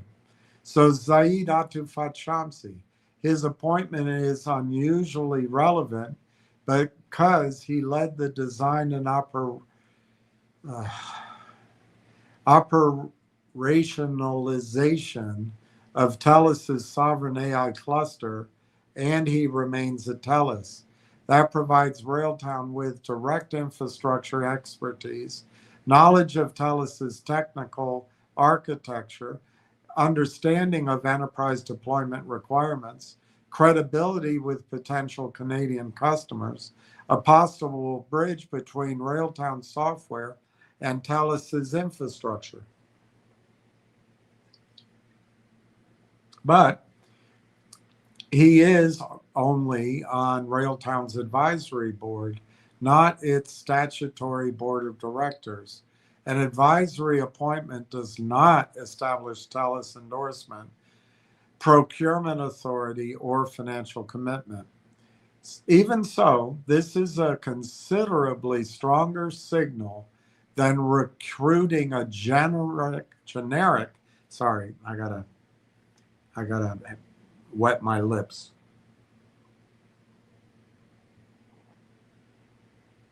This is a considerably stronger signal than recruiting a generic industry celebrity. His expertise is directly aligned with the exact commercialization path Railtown is describing. Mike Lazaridis and Doug Fragan. The strongest part is not Lazaridis' advisory title. It's the hard money signal. Railtown announced that Lazaridis and Fragan led the 3.4 million private placement, and the financing subsequently closed. That implies they were prepared to perform enough diligence to invest at 30 cents per unit. It does not mean they independently validated a Canadian, for example, $25 to $75 valuation, but it is materially more meaningful than accepting an advisory position without investing. The combined pattern matters. Lazaridis and Fragan, capital and technology company building history. Atufat Shamsi, telesovereign factory expertise. Pat Horgan, IBM Canada and public sector infrastructure. John Ruffalo, institutional venture capital experience. Michael Norbrega, major institutional and infrastructure experience. Tom Core, government commercialization and ecosystem connections. Any one appointment could be promotional. The assembled group is harder to dismiss. Advisor quality, however, does not substitute for customer evidence. Well, I agree with that. And we wait and we wait and we wait. Tom Core's Buzz Bell activity. 3 or 4 dozen reposts are evidence of sustained attention, but not evidence of a transaction. Okay, it's fair enough. It's weak as contractual evidence, moderately informative as a strategic pattern evidence. It suggests that Core sees the Bell Buzz Cohere architecture as relevant to Railtown strategy. It may indicate awareness of an unfilled orchestration governance layer. That's what I think is possible.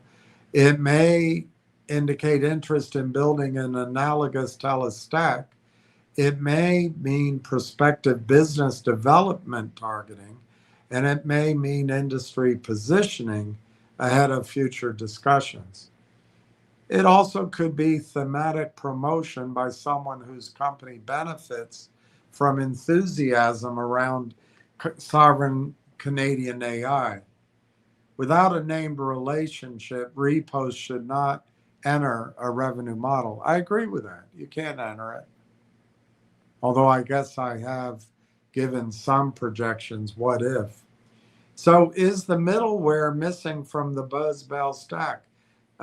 They announced Bell, that's the facilities, connectivity, professional services, and cybersecurity. They announced Hypertech, Canadian-built server hardware.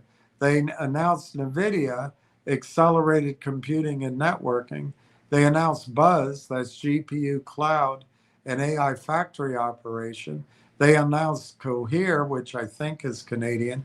It doesn't say that here. Foundation models and enterprise AI products.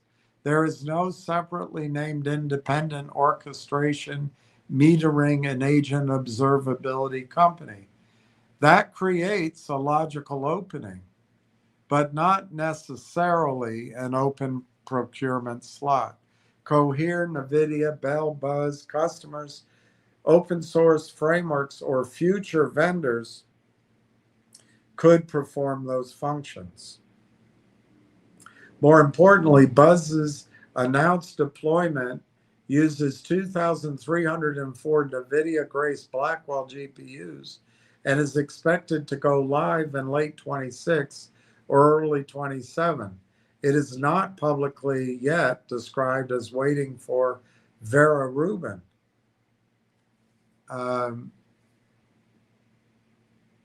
Likewise, Thales says Rimouski is already sold out and Kamloops is coming online shortly.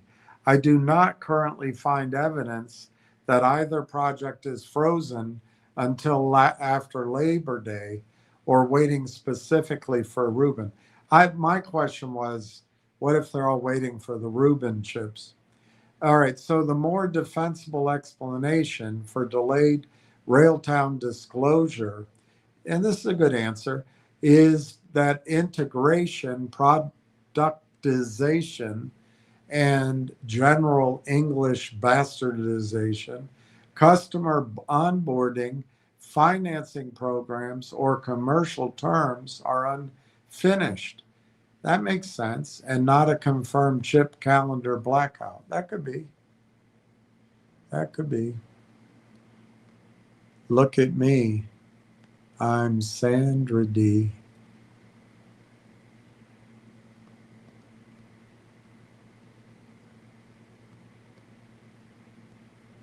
Oh, come on.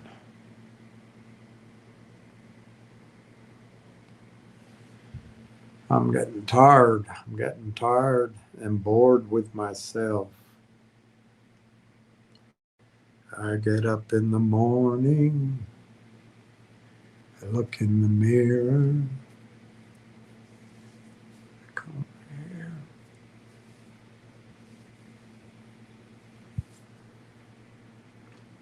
Can't start a fire without a spark. All right, so Wall Street Capital for orchestration and governance. I asked about that. No measurable pot formally labeled dry powder reserved for orchestration. Venture funds report uncalled capital across strategies, not by futures software subcategory. So Langchain and Langsmith, I didn't give them the name. Agent building, orchestration, observability, we know all about that. They raised 125 million last year at 1.25 billion post money. N8N workflow and AI agent orchestration raised 180 million at US 2.5 billion, and then they received a SAP investment valuating the company at 5.2 billion. The AI governance and security companies, policy enforcement, monitoring, audit, and controls, numerous substantial rounds. Hyperscalers, very large internal investment in this proprietary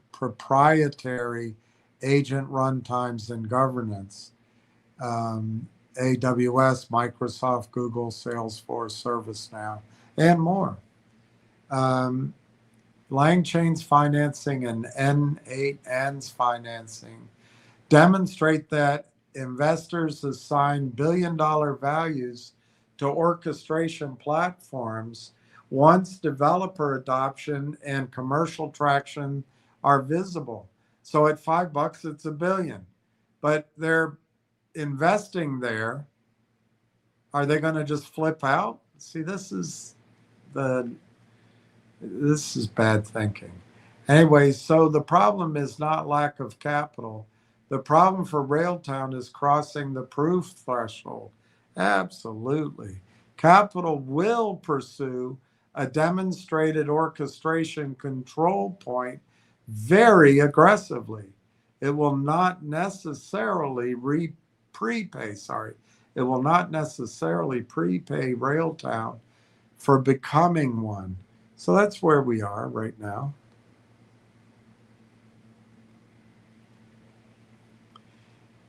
This is a legitimate, exceptional success case scenario. A complete sovereign stack needs more than Canadian racks and Canadian data residency.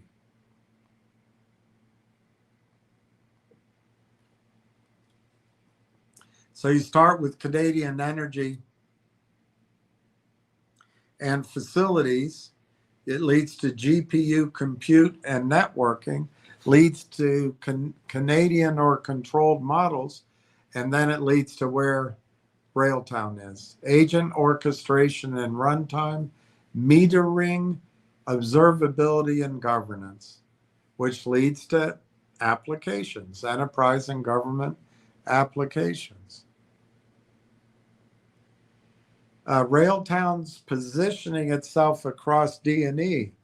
Those layers can be economically attractive because those layers potentially remain model agnostic, meter activity across many agents, create persistent operational data, become embedded in customer workflows, enforce governance and security policies, earn usage revenue without owning expensive GPUs, connects infrastructure providers to developers and enterprise applications. If Railtown became the default orchestration and metering fabric across TELUS, its affiliate network and government supported SME adoption, the prior exceptional valuation would cease to look fanciful. So here's an example on the amount of diluted shares. If Railtown reached 100 million in annual revenues at 8x, it's $3.42 a share. So you better get out because it's obviously going to collapse. That's how HD Miko is proposing it.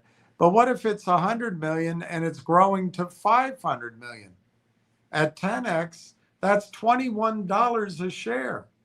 What if at $21 a share, the 500 million in revenue is growing to $1 billion?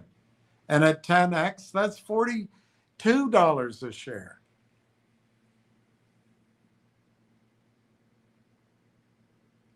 And that's information we are yet to see if it happens. It's so $25 to $75 targets become high margin infrastructure software standard if Railtown becomes that. Those are coherent targets. If Railtown becomes a high margin infrastructure software standard, we just don't know the probability yet. So the worldwide sovereignty scenario, this is a real global trend, not merely anti-Mag 7 rhetoric. Governments and regulated industries increasingly care about data residency, operator nationality, and legal control. They care about model and software transparency. They care about auditability. They care about government access risks. They care about dependence on foreign vendors. They care about industrial resilience. And they care about retention of national intellectual property. The U.S. Cloud Act strengthens the desire for non-U.S. controlled alternatives. But hosting data in Canada does not automatically eliminate Cloud Act exposure if the service provider remains subject to U.S. jurisdiction. True sovereignty may require control at multiple layers: operator, ownership, encryption keys, models, orchestration, personnel. Personnel. That's for assholes. Personnel and legal jurisdiction. If Railtown becomes a Canadian-controlled, model-neutral orchestration and governance platform, that could be exportable to Europe, the Gulf, Asia, and other jurisdictions seeking independence from U.S. hyperscalers.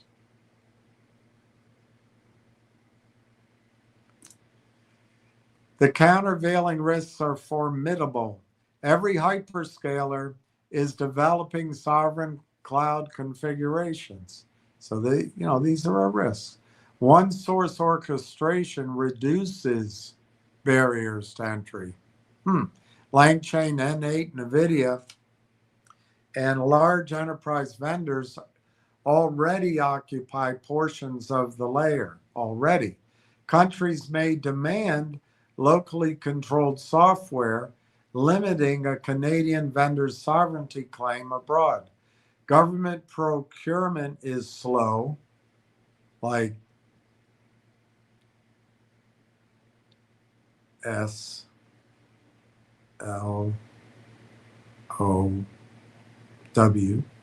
and favors proven vendors. A standard normally requires ecosystem adoption, certification, APIs, security audits, and reference customers, not simply superior technology. But in this case, they have the whole Canadian government behind them. I think. My revised calculation, I would not retain a literal flatline exceptional case assumption after incorporating all of this. The evidence now supports this progression. Here's the thesis. These are the questions you ask. Railtown has no credible strategic place.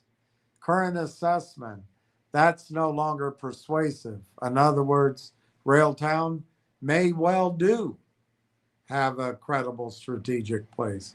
Railtown has products and relevant positioning. That is supported. Railtown is aligned with Canada's sovereign AI policy. That is supported. Railtown is aligned with Canada's sovereign AI policy. I just read that, sorry, supported. Railtown has access to unusually relevant people, strongly supported. TELUS intends Railtown deployment through its sovereign factory, publicly supported. Railtown has enforceable TELUS revenue sharing economics, claimed but not independently established. Railtown is TELUS's default orchestration layer, not established. Railtown has been selected for a federal program, not established. Railtown will fill the missing bell buzz layer, speculative. Railtown can become an international sovereignty standard. It's a coherent, exceptional case, but currently low confidence case.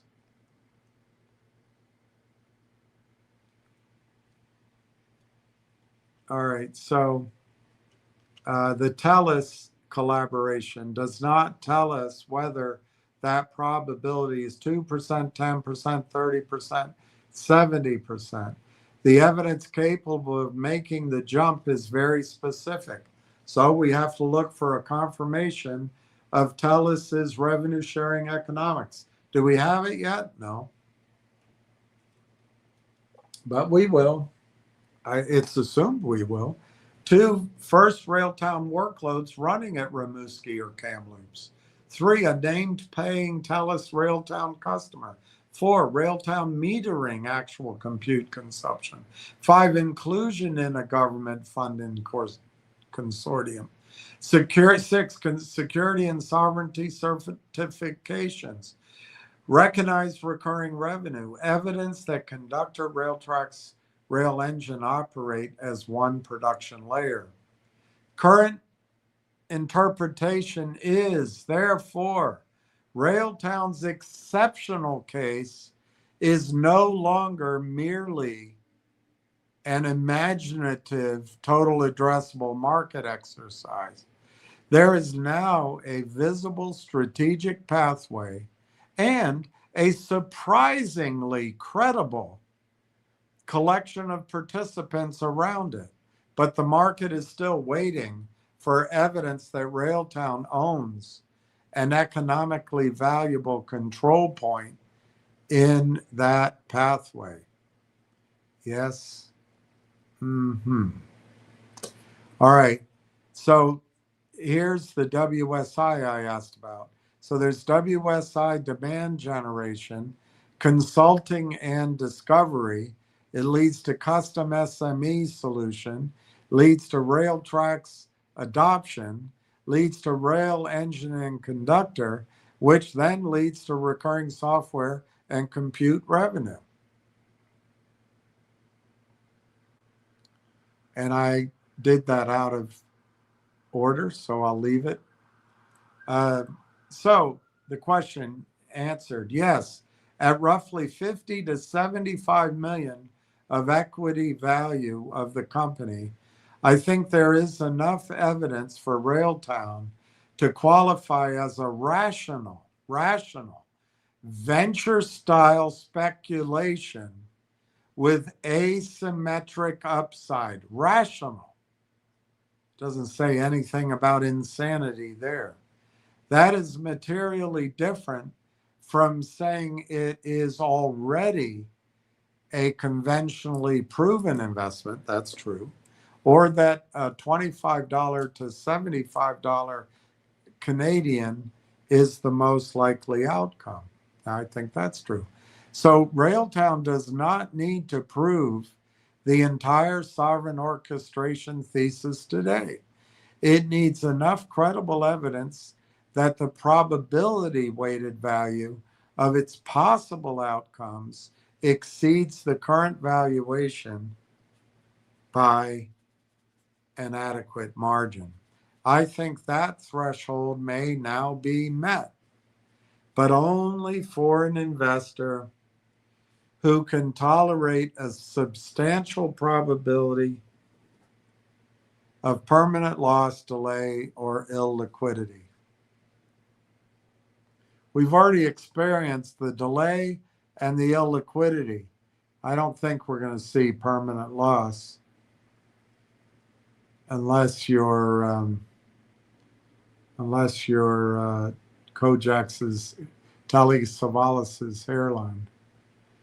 What has improved? What is good now that they found? Railtown is no longer merely a pre-revenue company claiming an enormous addressable market. It now has several connected pieces. Railtown has a coherent product architecture. Railtrax, rail engine, and conductor. Railtown has approximately 35,000 reported Railtrax downloads. Railtown has a TELUS Sovereign AI collaboration. Railtown has claimed compute revenue participation when Railtown built agents run on TELUS. AIP's approximately 200 member network. It has a digital memorandum of understanding, which is important for funding. WSI executed a funded Canadian SME commercialization campaign. A $500,000 budget for all that campaign through this year. Relevant investors and advisors, Lazaridis, Fragan, Atufat Shamsi, and others experiencing Canadian technology and other institutional figures. It has about 6 million raised recently, and it has an unusually supportive Canadian sovereign AI policy environment. And that brings us to this WSI, which leads to recurring software and compute revenue. Railtown says the objective is to lead with services, solve a business problem, then install Conductor and related technologies as the customer's operational foundation.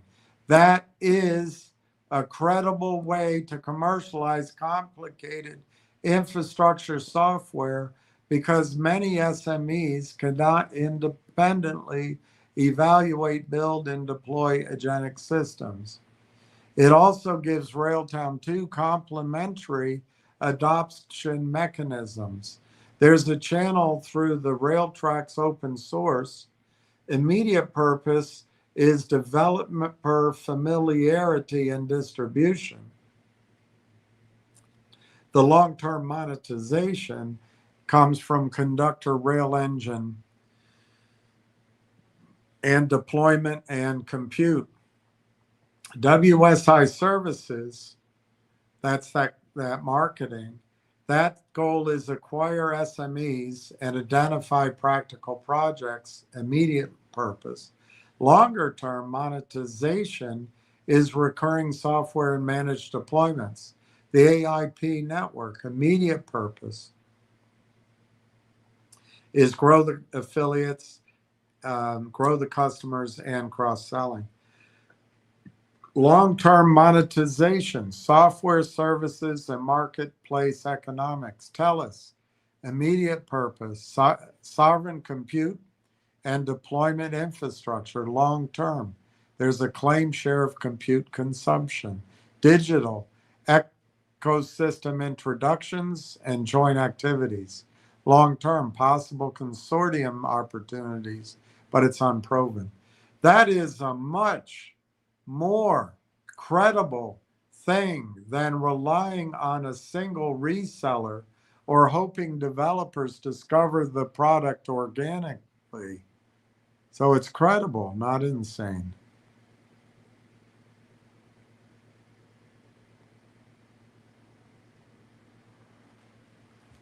Your hypothesis is plausible, but the public evidence stopped short of confirming it. Okay, I get it. Hmm. Oh.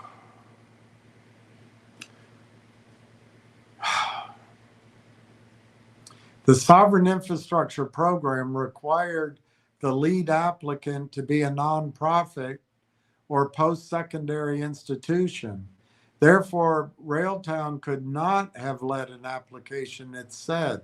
A consortium involving Digital, TELUS, an academic institution, or another qualifying organization could potentially include Railtown as a technology participant. That fits Tom Core's background and Digital's general role. However, the disclosed Digital MOU covers bi-directional referrals, events, webinars, ideation sessions. Let's gather, let's sit around a conference table, let's bring out some colored markers and a big package of paper and go to work. It encompasses working groups and roundtables, broader ecosystem participation. It does not publicly say Digital agreed to lead funding applications for Railtown or AIP. Therefore, my classification is a credible hypothesis with a structurally plausible root, but no verified application. Isn't that what we're waiting on? The June 1 deadline, July review period, and September, October announcement hypothesis is sensible. It's not insane. It's sensible as a possible timetable. But I found no formal government quote unquote quiet period or August moratorium or published decision date. An applicant would naturally avoid pre-announcing an unapproved submission, but that is different from a legally imposed disclosure blackout. Can't get around that definition all the time. No announcement in September or October would not prove no application exists. Neither should silence through August be treated as affirmative evidence that one does. What the WSI strategy changes and what it doesn't. The engagement improves the investment thesis because Railtown has now committed money and named an execution channel. It is more concrete than another ecosystem membership, but there are qualifications. One, WSI is being paid by Railtown. The involvement is not customer validation, not yet. 500,000 is material money for a company of Railtown's stage and size, and it does put some pressure on near-term cash consumption. 3, services revenue initially carries lower margins. That makes sense until it scales, but it scales less cleanly, services does, than software when it's product driven. The thesis depends on services converting into recurring Railtown product adoption rather than becoming an ordinary consulting business. Yes, sir. So what to watch? The figures to watch: qualified leads, paid discovery engagements, average services contract, time from engagement to deployment, percentage of products incorporating Railtown software, recurring revenue per converted customer, gross margin by service versus software, customer acquisition cost and payback, expansion after the initial implementation. The first Canadian $1 million would be encouraging, but 1 million of recurring conductor rail engine revenue would be considerably more valuable. Is waiting for evidence better? Is waiting for complete evidence necessarily better? No. Waiting and buying today are two different investment products. If you buy before the proof, you get a much lower valuation. If you wait for the proof, you're paying probably materially higher valuation for the stock. If you buy before the proof, you get maximum uncertainty. You wait for the proof, you get lower commercialization uncertainty. If you buy before the proof, you get greater permanent loss risk. I think we're beyond that, but there it says it. Wait for proof, greater price and crowding risk. In other words, you may not get a chance to buy, you may not build your position. Buy before proof. You avail yourself of a potentially extreme return to the upside. Wait for the proof. It's a lower return, but it's a better substantiated one. Buy before the proof, long uncertain holding period. Well, I would argue with you we're almost done with that. Wait for proof, better visibility on timing. The buy before proof, difficult liquidity. Yes, sir, we see that. Wait for proof, possibly improved institutional liquidity. If Railtown reports meaningful recurring revenue, if it reports TELUS workloads and federal participation, a Canadian $50 million valuation probably will not remain available. The very evidence that makes the company safe enough for conventional investors could produce the re-rating. Conversely, a low valuation is not automatically attractive.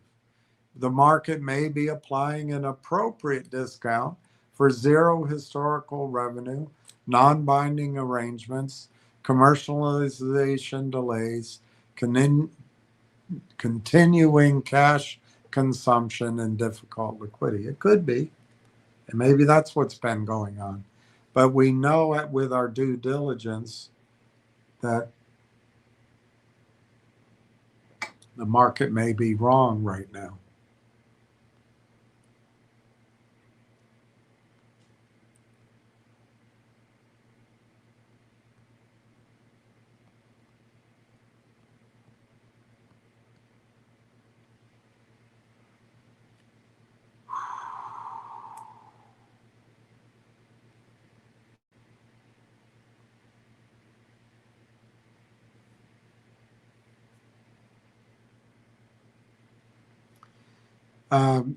The rational solution is often staged underwriting, an initial speculative allocation based on positioning and optionality, additional capital after paid customers show up, more capital after recurring revenue and retention, more after TELUS or sovereign infrastructure economics become observable. One way to read this is as things improve, institutions may be adding money.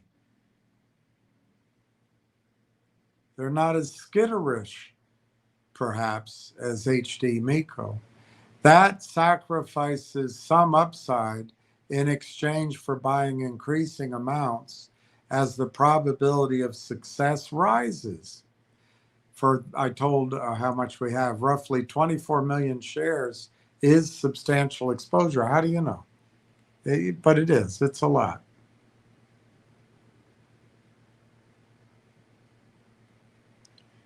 If you assume the shares that we already have, if you assume very conservatively that every unsuccessful outcome is worth zero, and that the successful valuation is reached 3 years from now, if you demand 30% annual return on your investment over 3 years, at $5 you need 1.2 billion, and the $10 a share gives you 2.3 billion. Anyway, and they give these probabilities very low. They get lower and lower as they go higher. This does not mean, though, a 1% chance of 50 million automatically makes the investment attractive. Extremely low probability scenarios are easy to imagine and difficult to estimate reliably. Can't really argue with that. But it does show something important. Railtown does not need a 50% probability of becoming the global sovereign orchestration standard to support today's valuation. If you believe Railtown has more than roughly a 10% probability of reaching an economically equivalent $5 outcome within 3 years, and that intermediate outcomes retain meaningful value, the mathematics can support a $50 million entry valuation. And then it says there's ways it might not. So a more realistic framework, I would currently frame the outcomes this way. Outcome: failure and stagnation. In other words, WSI produces little conversion, no material TELUS deployment, continued burn. Indicative per share territory, anywhere from 0 to 20 cents. But what if the outcome is limited commercialization? You get services revenue and a small number of software deployments, but no platform control point. It might indicate 40 cents to $1.50 a share. Successful Canadian software company, recurring software revenue, credible SME funnel, and production deployments. Canadian $2 to Canadian $8. Wow. Canadian sovereign platform.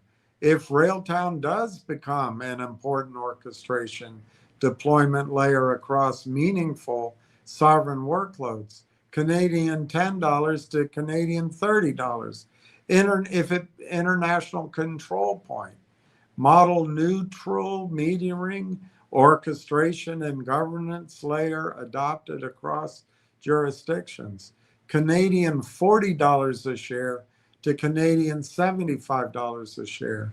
Those are scenario territories, not price targets. The probability assigned to each matters more than the top number. I agree. And as information comes in, we can. All right, so there's an underappreciated clue in AIP. The acquisition has milestones. Let's not bore ourselves with that again. And it's a small number, therefore, it might mean that my higher numbers, I wish they hadn't put that out there. It might mean they just have a small target. All right, let's keep going. Retail access is part of the asymmetry. There are few publicly traded companies that offer retail investors direct exposure to an orchestration layer outcome at such small valuation. Most comparable companies are private venture backed businesses, divisions of hyperscalers, embedded inside larger public software companies, already valued in billions before ordinary investors can participate. That scarcity can create asymmetry, but it's only valuable if Railtown eventually owns defensible technology, customers, or distribution.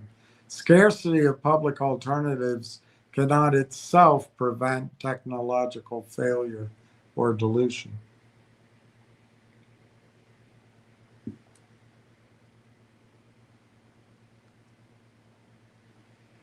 My bottom line assessment at approximately 50 million to 75 million Canadian, Railtown's valuation is reasonable as a price for a portfolio of strategic options.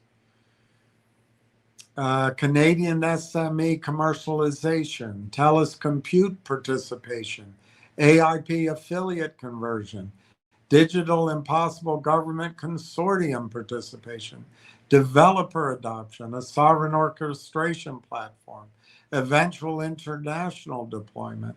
I would no longer characterize the investment case as depending on an unsupported fantasy.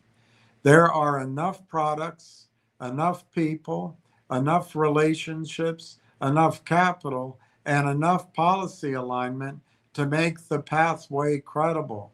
But today's evidence supports a speculative asymmetric position, not a high confidence forecast. The current valuation looks potentially attractive precisely because the central monetization connections remain unproven. The most accurate conclusion is Railtown at 50 to 75 million may offer favorable venture style risk reward if an investor assigns a meaningful probability to Canadian commercial adoption and a smaller probability to sovereign platform status.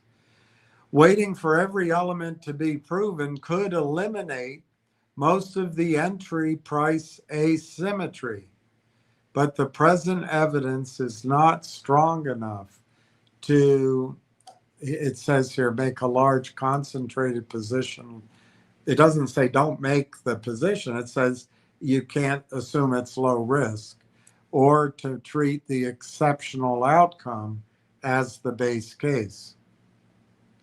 We need more information. It says you are not being unreasonable. You are identifying the price source of asymmetry.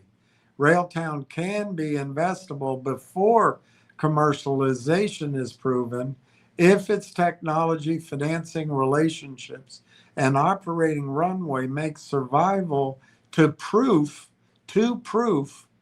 sufficiently likely. I also agree that I understated the financing argument. The Lazaridis Fragan led placement was not merely promotional validation. Combined with subsequent warrant exercises, it appears to have given Railtown meaningful runway without requiring an excessively dilutive financing at today's valuation. Management's decision to raise only what it considered necessary, if that was indeed rational, would also be economically sensible. The strongest version of your thesis is the principal products have already been developed, so this is not primarily a financing dependent R&D story. True. The company has recently replenished its treasury. True. Its relatively lean operating structure limits the revenue needed to approach cash flow break even. True. Software orchestration and compute participation revenue could have high incremental margins. True. Rail tracks and services provide customer acquisition. Rail engine and rail conductor provide recurring monetization. Yeah. TELUS, AIP, WSI Digital, and the Canadian sovereignty movement create several routes to market.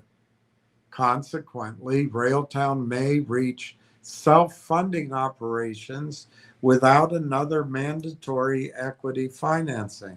If revenue begins validating that structure, the market could revalue the company before conventional investors have a comfortable entry. If revenue begins validating that structure, the market could revalue the company before conventional investors have a comfortable entry point. That is a coherent investment thesis. That is a coherent investment thesis. That is a coherent investment thesis. I don't see anything about it saying it's insane. So the main refinement, we need to analyze, are the products existing and are they designed to scale? That's well supported. Incremental software revenue should carry attractive margins, economically plausible. Customer acquisition and deployment can scale rapidly without corresponding costs, not yet demonstrated publicly. The third question is pivotal. I'm telling you, it can scale rapidly without costs, but it's not proven to the public markets yet. Software infrastructure can have extraordinary incremental economics once installed, but sales engineering, implementation, security reviews, customer support, cloud costs, and services can initially absorb cash. That's true. The WSI strategy could accelerate adoption while also increasing those early costs. The eventual economics depend on how rapidly each services engagement converts into repeatable software revenue. Never needs to raise again is now a plausible, favorable outcome. But it's not necessarily to be put in the base case. Until we have current unrestricted cash balance, we got to find that out. Quarterly cash operating after the integration and the campaign. The timing of first receipts, gross margins on services and software, working capital requirements, evidence. We want evidence that conductor rail engine deployments have become recurring without extensive customization. There is an important positive convexity here. Railtown does not need enormous revenue to change its financial condition. If the annual cash requirement remains modest, even several $million of high margin recurring revenue could move it from consuming capital to generating it. Once cash flow turns positive, dilution risk falls, negotiating leverage improves, and each additional dollar of recurring revenue becomes more valuable. That could create the cash increasing machine you described.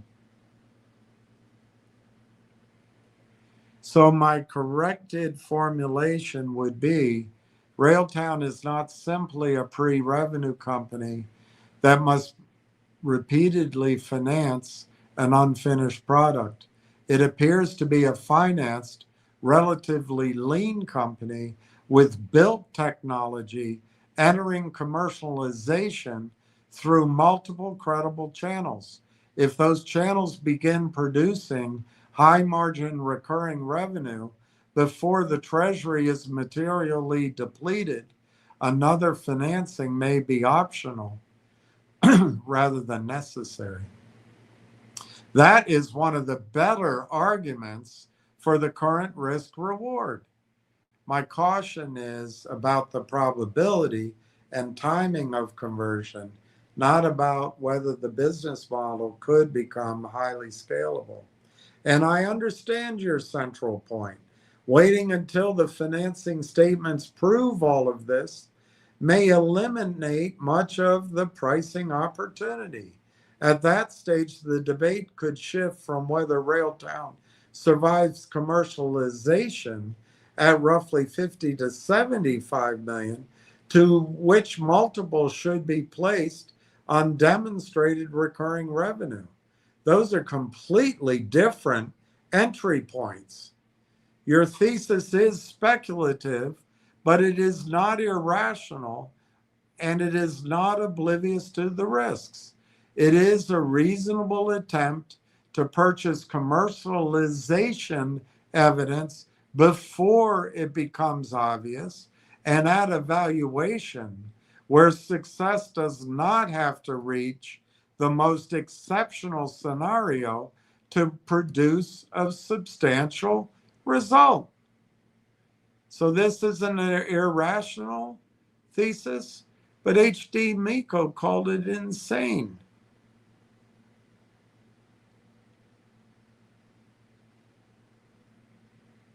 The founders retain a meaningful ownership position. The cleanest numbers are on the two founders. Combined, they have 37 million shares plus 26% of the common. These percentages are on a low amount of shares outstanding. So let's keep going and look what else is found.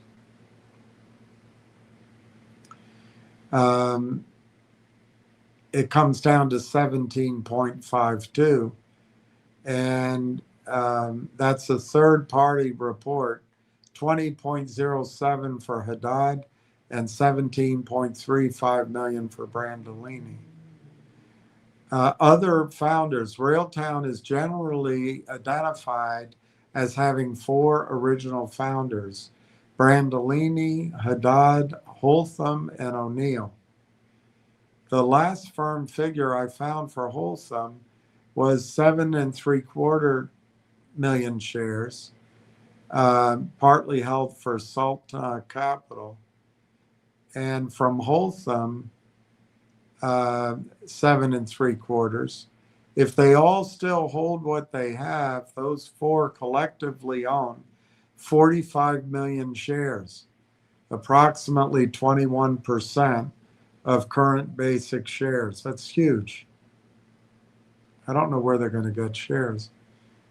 By that should be an estimate.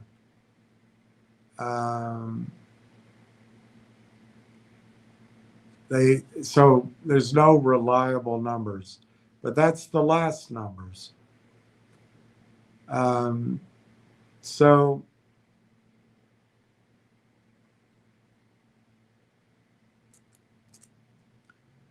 they have these percentages. It doesn't help to go through them. It's all the same.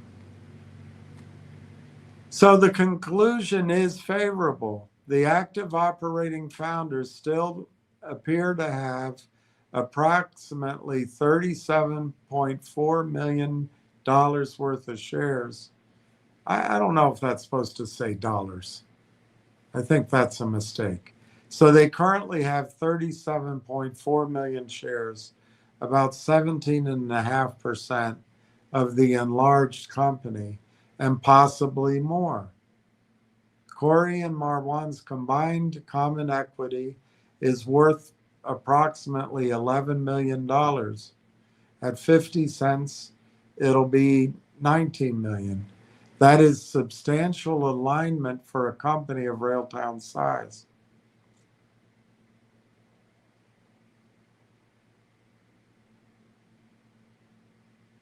So the current statement should be Railtown CEO and CTO founders hold approximately 37.5 million shares, or approximately 17.5% of current basic shares, including Dr. Holtham's last disclosed position, would raise identifiable original founder ownership to roughly 21.2%, subject to confirmation. All right, that's the last point. I'll go to your questions. I gotta have wet my lip. Button your lip. All right, let's go to the top. I probably lost somebody. I did lose. I know I lost KYP. So sorry, I lost some people. Justin Babish, do you think Mr. Shen turned into a bad guy and accepted a bribe or a piece of the action for taking that high interest convertible easily defaulted note? I don't know, but I don't think so. I think he had to exit with his reputation intact. I think he probably wasn't the CEO to take a high risk, high navigation, high execution strategy. But no, I wouldn't say that Martin Shen turned into a bad guy. I don't think Martin Shen runs the company. Did you see the last news comes out of Singapore? So no, I don't think that's. I think the company has a strategy to take the cash from Wydell, take the CEO from AVAX, take that funding strategy on crypto, dazzle retail with the sheer brilliance of it, and raise 2 or 3 or 4, or say they're going to raise 500 million, do it around Blue Flare, maybe create a token model or create a crypto model, and the stock goes up. Question is, can retail trade it sensibly? Question is, what does the money get? Question is, what does the retail shareholder own as a percentage of NewCo? I think there's one positive out of left field possibility that the company gets out of its 3% margin business in top up in China and just shuts it down. And they bring 40 million in receivables if the Chinese government allows them to, and puts it to Blue Flare or puts it in Bitcoin treasury, and that'll get everybody excited too. That money doesn't require dilution, but you then got to look at what the big raise does to dilution. To me, Justin, it's all manipulation. It's all trying to get it up. It's all trying to provide an exit, probably for the people who rescued the company from the Lynn Partner deal. And it's probably as simple as that. But no, I don't think Martin Shen turned into a bad guy. It might be questionable if he had the gumption or the daring do to actually make this company move away from a grocery store margin company to taking some risks, and he's ending up losing it all anyway, but he never took risks. I think he's more of a kind of a caretaker or a guy you can count on. I like him. I think he worked really hard, and he was always available. He went on to the shows, made the presentations. I think the company's been controlled out of Singapore, I'm guessing, for a long time, because that decision to do that note and then switch that CEO and all that, I don't think that came from Martin Shen. Jack Hamilton, my vote is yes. Shen can't be that stupid. When the deal started conversion. I got out. Well, Jack, I happen to agree with you this time around. Martin knew exactly what he was signing, but he, it could be he was threatened. We're going to fire you or you sign it. And there's no jail time risk for Martin by signing that, because all he has to say is there was no alternative. It was my better business judgment.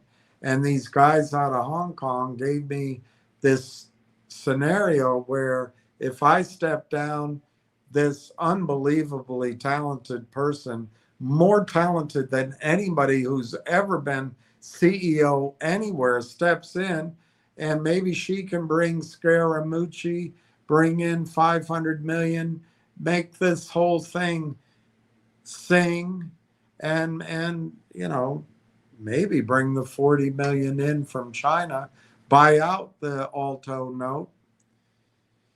So I don't know that he had much choice but to sign it. But I got pretty angry when I saw it, because I wouldn't have signed it. I wouldn't have signed it. And of course, that would have been difficult. It would have caused all sorts of drama. I don't think Martin is a drama guy, but I would not have signed it.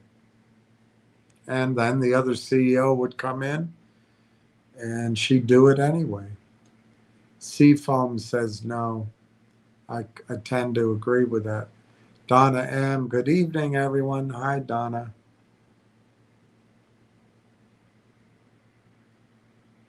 All right, here comes HD Miko.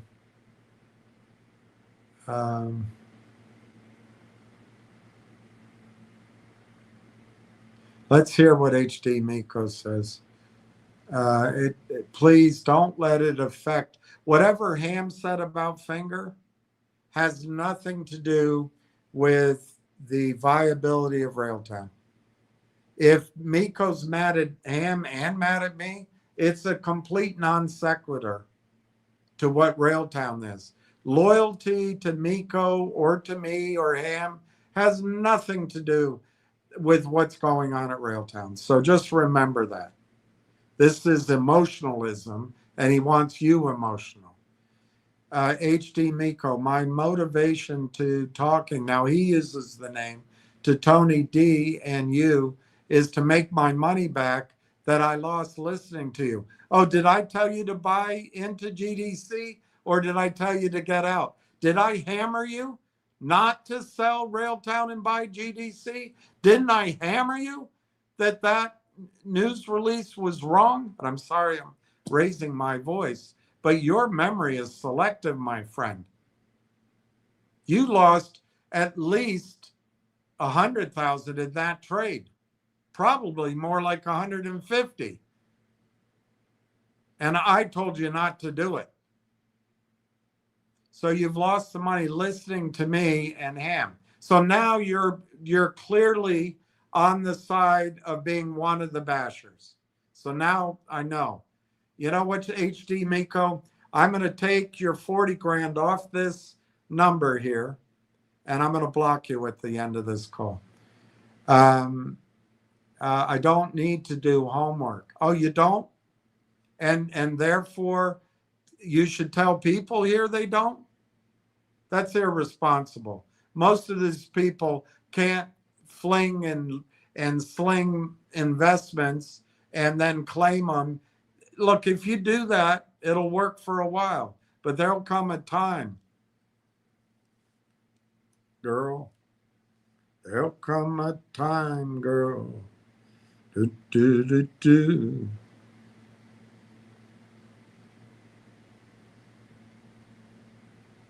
There'll come a time, girl, when you look for me.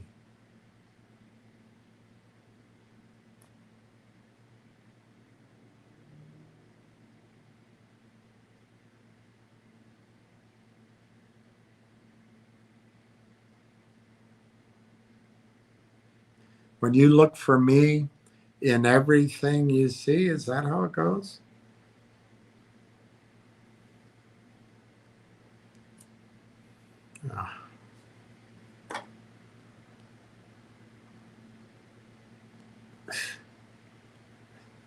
AI doesn't have my brain. There'll come a time, girl. There'll come a time, girl.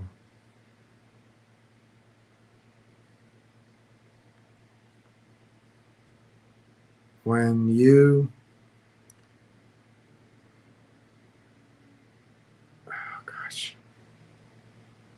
look for me. There we go.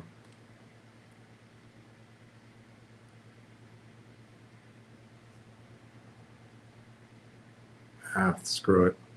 I can't find it. There'll come a time, girl, when you look for me. That's great. And oh, you have an investment team. So why don't you go get their advice for my audience rather than giving your shit advice to my audience? If you have an investment team, what the hell are you doing here? Your team is doing your work. Why don't you just go down the road? Jack Hamilton, good evening, Donna. And up over 200. I would never be in Finger and those other crap stock if Ham was never on your show. So take some responsibility. What do you think I'm effing doing all this work for? You piece of shit. That's it. I'm just done with you. I'm just done with you. I'm just sick of you. All right, he's gone. He's the only guy I haven't finished all his questions. HD Miko can go take his money, put it around. He just told you he wouldn't be in these shit shocks but it was me. I told people to sell Figure. Why do you think Ham doesn't talk to me anymore? It's all lies. And he's got a team. He's full of shit. He's full of shit. Sorry, it's late. I'll keep my mouth clean. Donna said, "Hey, Jack, the fourth wall hit Mr. Farron. How the hell are you, sir? Just checking in. Work calls in the morning. So does the Westies new Estivo. Well, thank you for signing in. It's good to see you." Donna said, "Good night, everyone." Looking for Nub. That's what it is. I'm looking for Nub in was it all the wrong places? I'm looking for, that's a good memory. Restoration, New York City. Nextbridge Hydrocarbons dividend. Any info? I haven't heard anything, but let me just look if they made any announcement. I showed, and if I have the form here, I'll show you, but I can just tell you, I showed everybody, I got my dividend assigned to me on one of my certificates. On the other one, it didn't happen. So I wonder if they misspelled my name, and maybe on the other one, they really badly misspelled it or something. So I have to call in. But if you had your dividend at the transfer agent, you got your dividend. If it's at the brokerage firm, your brokerage firm got the dividend. But then the question is, do they want to break securities law and pretend that you have your shares in your account? Because the company doesn't trade, they don't have the escape to say that they put it in your account as a, kind of as a convenience, but they're out there. If you need to sell, they'll quickly buy it. That they have a prime broker or no, the stock loan desk lending it, and that they have derivatives. When it's publicly trading, they can create these derivatives, which are synthetic shares, and they can claim to the regulators that the shares you have are synthetically there's no risk that you won't be able to get your shares. So I don't know how the regulators allow it, but that happened under Bill Clinton, just like under Bill Clinton, by the way. He allowed the drug companies to, there's only two countries, I understand, the United States and New Zealand, that allow it. But drug companies can advertise their medicines on TV with side effects like death. But that's how drug companies buy the media. They buy the mainstream media, the newspapers, with these huge pourings of spending. But anyway, let's get off of Bill Clinton. So if you're waiting for your dividend to show in your brokerage account, I can tell you it's already been given to them at the DTC level. Actually, I guess all I can tell you is that I can tell you for certain, if I can find it,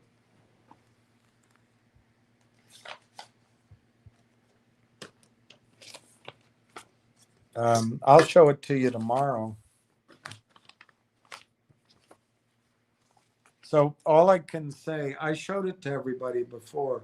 All I can really say is that the transfer agent has allocated my dividend at the transfer agent.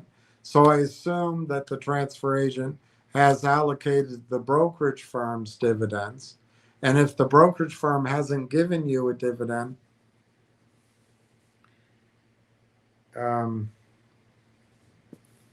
they don't want to break securities law.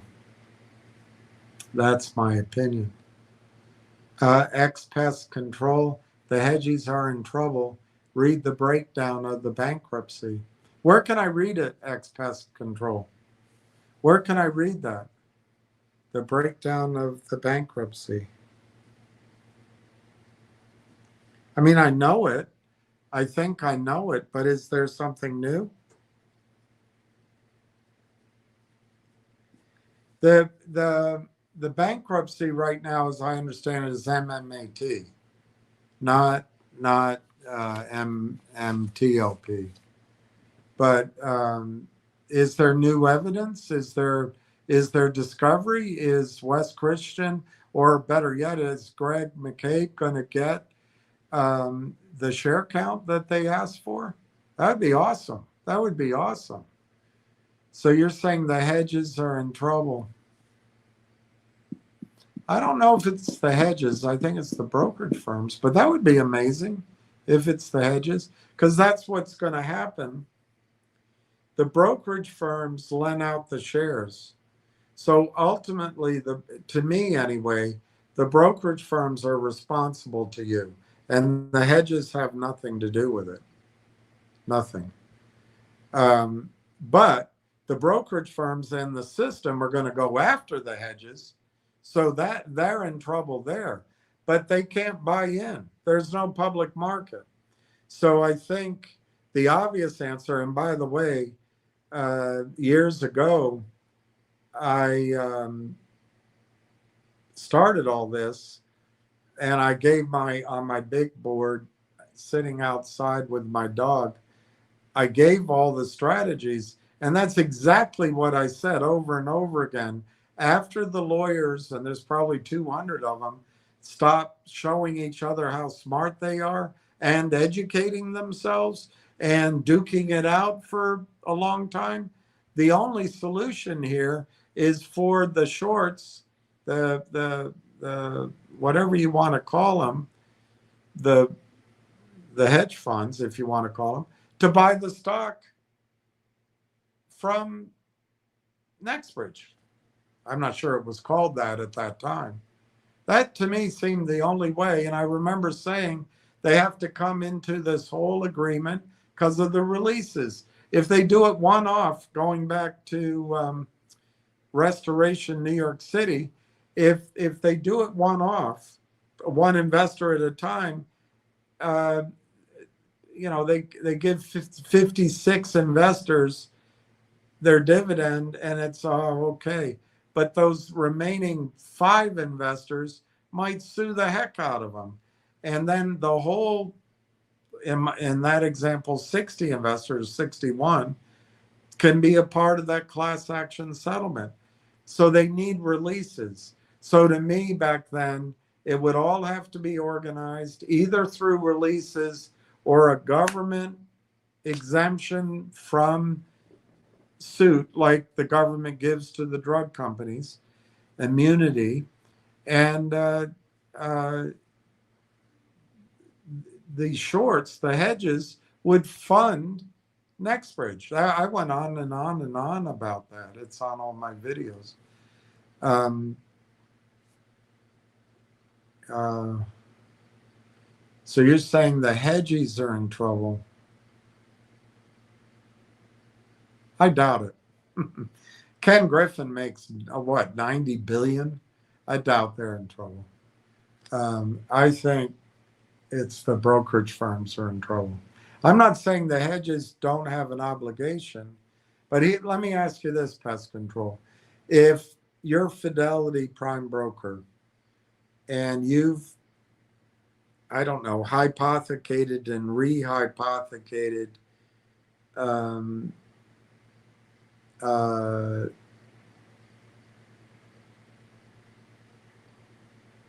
don't know. I'm trying to remember the ratios, but let's say you hypothecated and rehypothecated.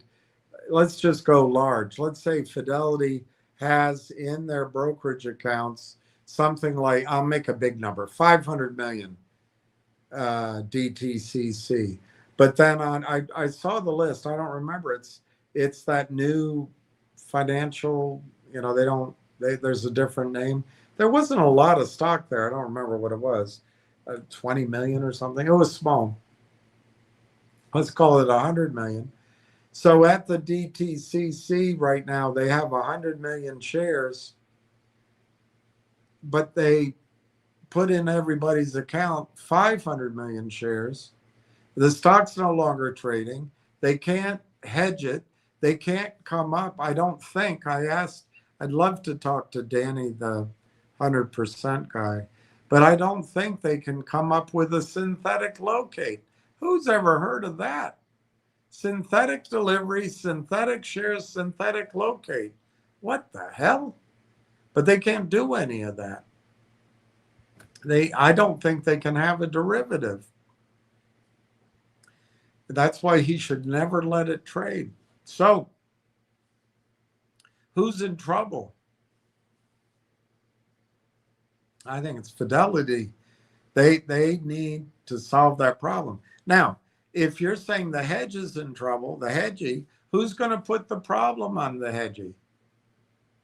Fidelity? Maybe. But then Fidelity goes out of business because they're gonna, well, I don't know if I might be being extreme, but they're gonna destroy the goose that laid the eggs. Yes, the hedge funds are in default to Fidelity, and they must be in default to the system.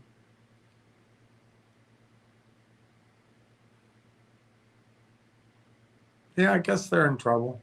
But I think it's going to show up at Fidelity before it shows up the hedges. I think they all have to settle, which means nobody goes to jail.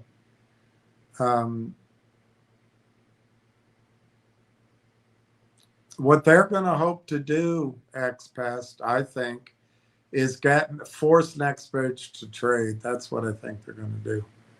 And then they'll just bury it all in the public markets. I hope he withstands that. But where do you read the breakdown of the bankruptcy? All right, I wrote it down. I'll try to look for it. I don't know where to find that.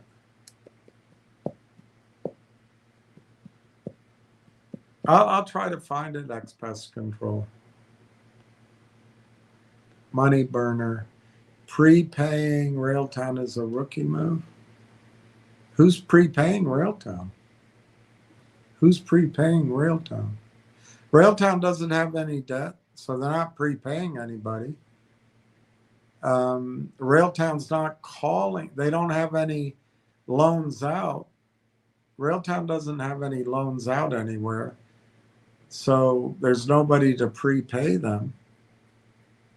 Are you saying it's a rookie move to invest in Railtown before we know all the news? Well, if I tell you, if you're a big fund, that's the approach large funds take. If you're a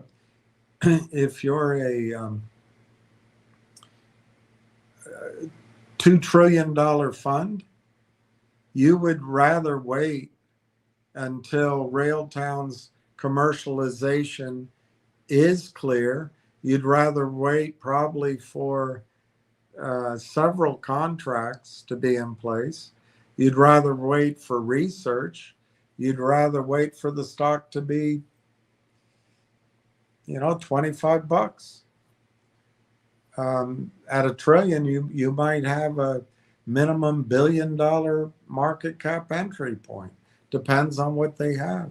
But the flip side of your statement is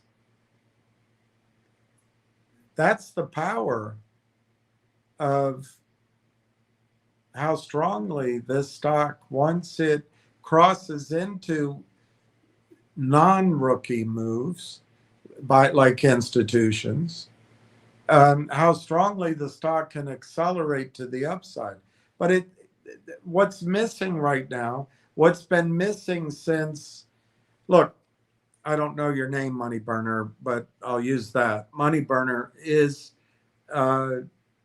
in about November, maybe October, maybe September of 24, I heard the story of Railtown. And I liked it, but I was a little bit skeptical. I heard it again the next month. And then I heard it sort of October, November. I thought it was a great trade. It was very simple.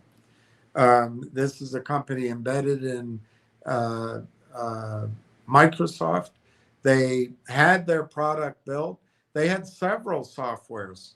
So you could perceive a situation where not only could they could sell part of it to Microsoft, they could break other parts and sell or spin them off. There was a lot of optionality, and it's a lot like companies I've been associated with before. So I thought, wow, they spent the last 4 years building this product.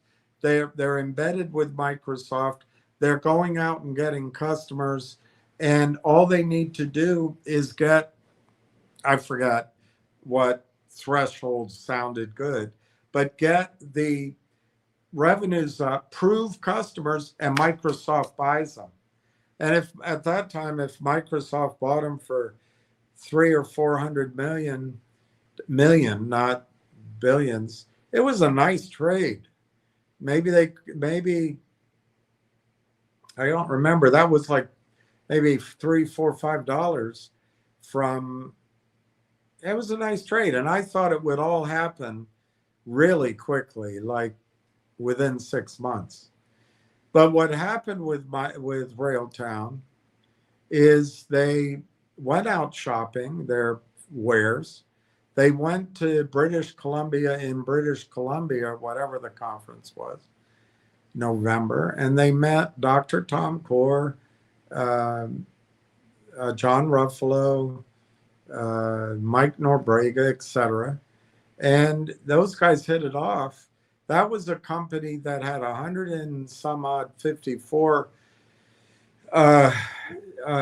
network affiliates, and they were going to roll them up. But Railtown came, and Dr. Tom Core was in the middle of trying to go public himself. But he said, we really like what you have. Why don't you buy us? Well, that started, I'm not going to use the word quiet. I'm not going to use the word blackout, whatever. It started a long period where there was material non-public information that if anybody talked about, they broke security laws. And if anyone acted on it, they broke security laws, whatever it's called. So that started February 11th. And it went on and on and on and on forever. I gave my opinions of why, but maybe it was really complicated. That took all the way until November of uh, 25 to close. Well, during that time, they met TELUS and apparently engaged them. That was announced in November. It's not made up. So that also became a, whatever you want to call it, it became material non-public information that if anyone sold or bought stock on, if they knew it, they break the securities laws. If anyone promoted it, they break securities laws. If anyone talked about it on behalf of the company, they break securities laws. I guess it's not called blackout, and I guess it's not called quiet period, but it's a long mouthful of words. I wish there were a short name for it. But anyway, that started a period of time.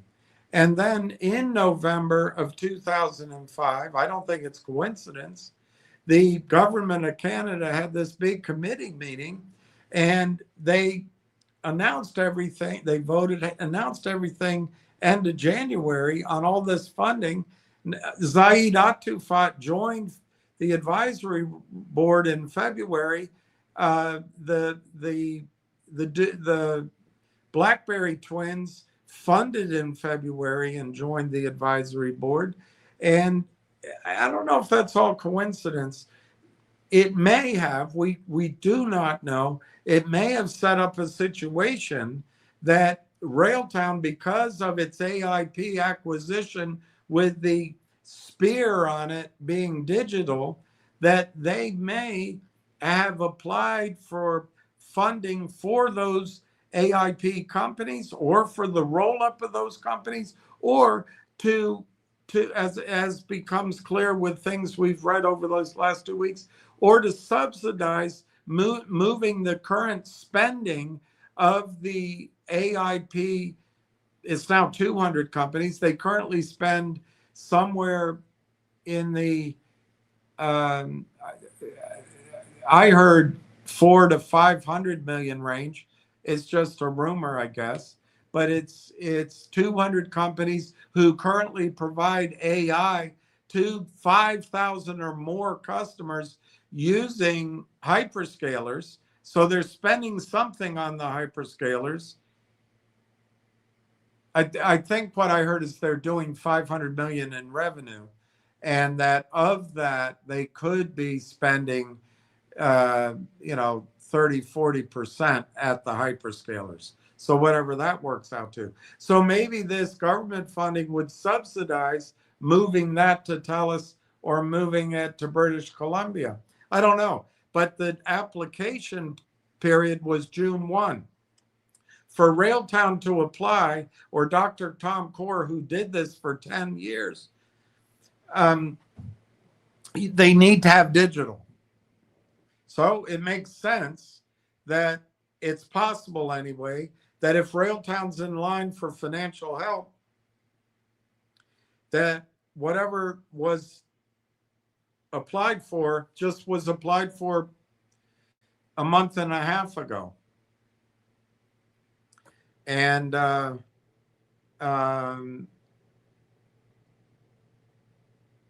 we haven't heard the results, but you don't know.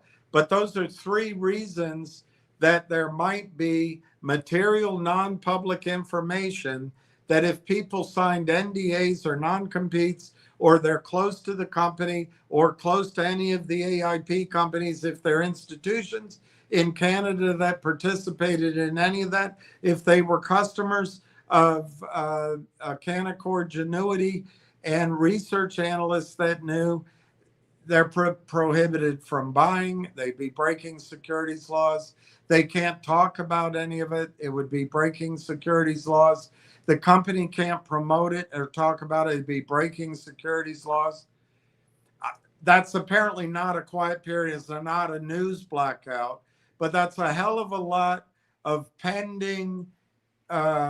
potentially pending events that once the company or the other party releases the material non-public information, that it can open up interest, knowledge, and perhaps a swath of buying. So I don't know what you mean that it's rookie. If you think that that buying needs to wait, your buying would be more professional to wait till those events come out. Then you'd be buying a stock perhaps at $10 or $15, and then you'd have to look at the risk reward. I don't know where the equilibrium's going to be, but let's say the stock goes to 15 on one contract. Well, then you got to do the whole study again, and you got to say, okay, what are potential future revenues? But then you got to say, what's the risk? And then the risk might be, well, $15 could go down to $5 or $3. So the risk reward might not work. Right now, there's no deep information on what's going on at Railtown, but there's a lot out there that we can put together. And I don't know if you know the AI space, but I don't claim to be an expert, but the major theme is that up until ChatGPT, what AI was essentially collecting all the data in the world and helping us with our chats. And then ChatGPT came out with a thunderclap, and all of a sudden everyone understood what it was. But all along, the brains were planning on it, because AI 2.0, if we can call it that, is about making AI for everything, AI for everybody, AI for robotics, AI for war, AI for medicine, AI for finance, AI for records, and everything. And there's a transition. It's all about the data, and it's about trust, but it's also a transition period, just like when IBM gave way to Microsoft, just when Apple and Microsoft competed for enterprise business as a PC. And then it became software led. Then it became cloud. And it became slowly moving your software and updates into the cloud. It took a while, but now everybody does it. You don't go buy software anymore. You just update from the cloud. And then some point in there, it became apps and the mobile phones and the cell towers and the App Store, which was mainly Apple. That, I think that was 2009 or 12. That came out, and that's an example of Apple giving away the initial part of its SDKs, so people created apps, and then they curate those on the App Store, and it's been phenomenal business, but it was slow at first, and then it accelerated.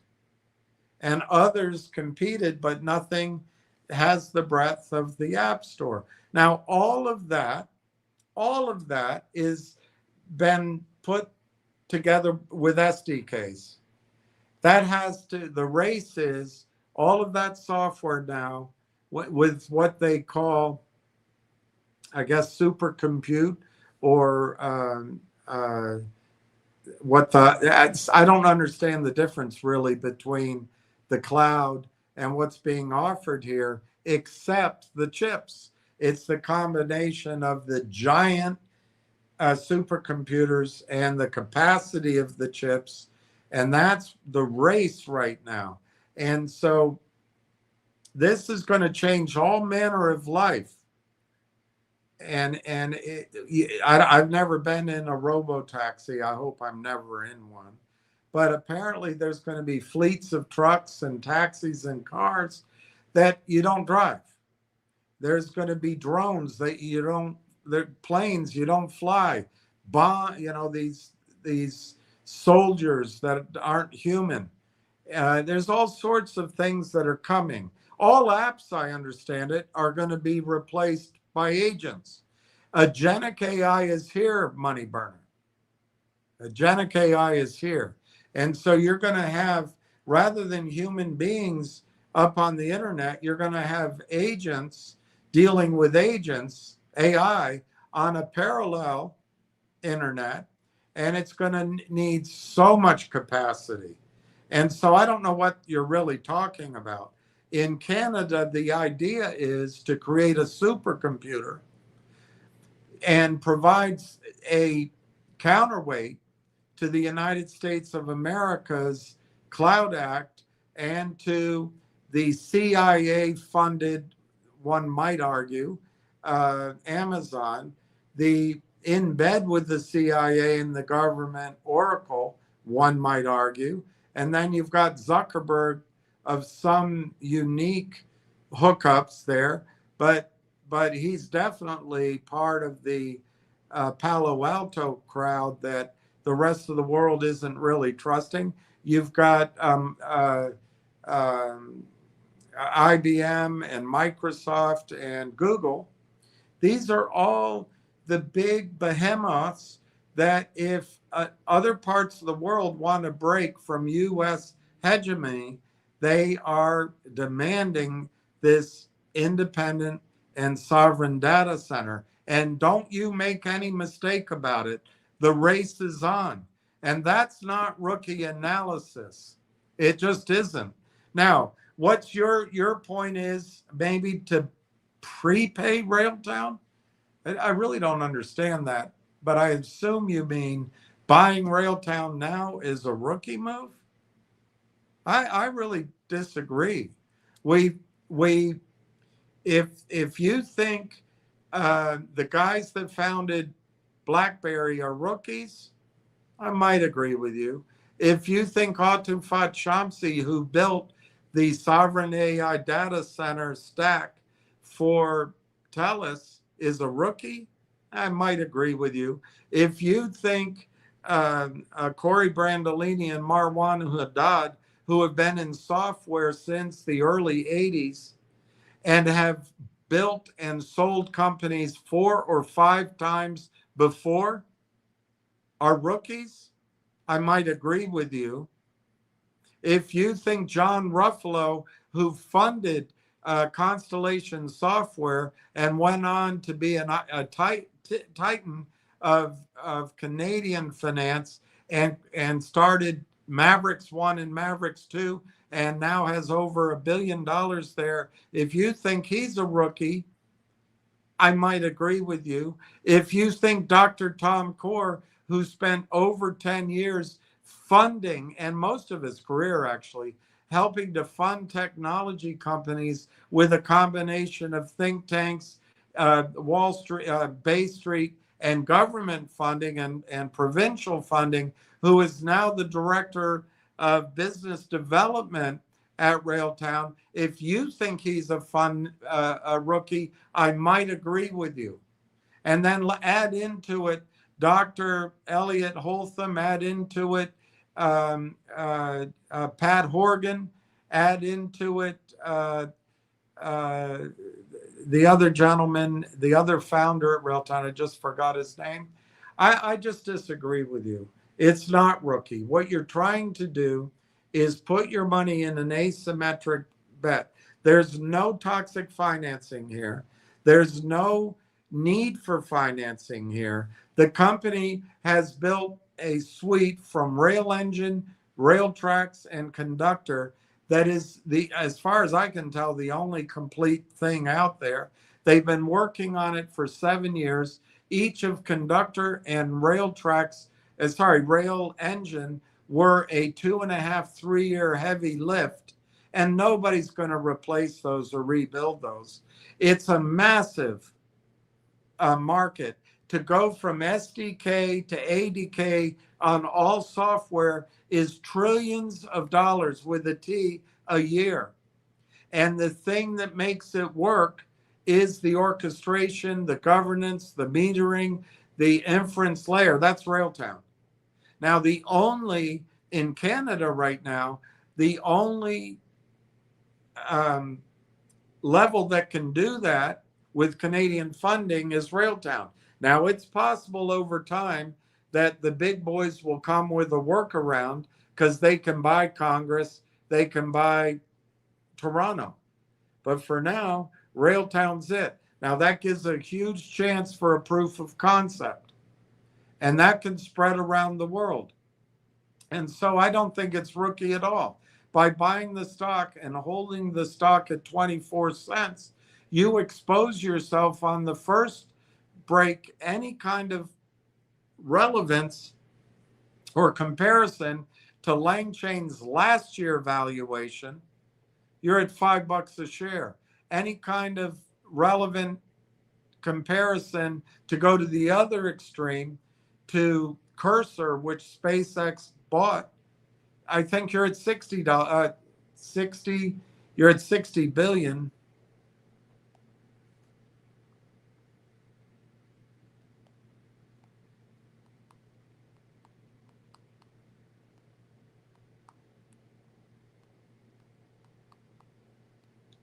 You're at $256 a share.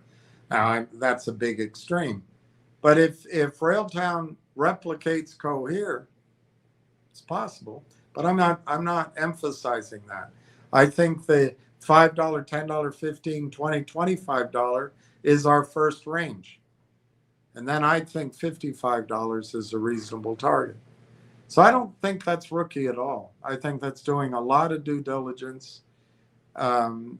I don't think there's any risk. I can't say zero, but I don't think there's any risk while the thesis is being tested anyway, that Railtown gets driven to seller boxed or zero. Why?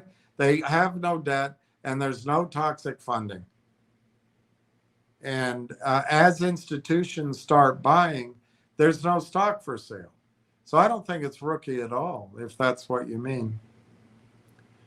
Anya, you could sell some $5 to get back your original investment. Let the rest $5. That's a no-brainer. I think that's actually not a no-brainer, but anybody can do that, sure. So if you bought 100,000 shares of Railtown for 25 grand, and you said when it goes to $5, I want to get my $25,000 back.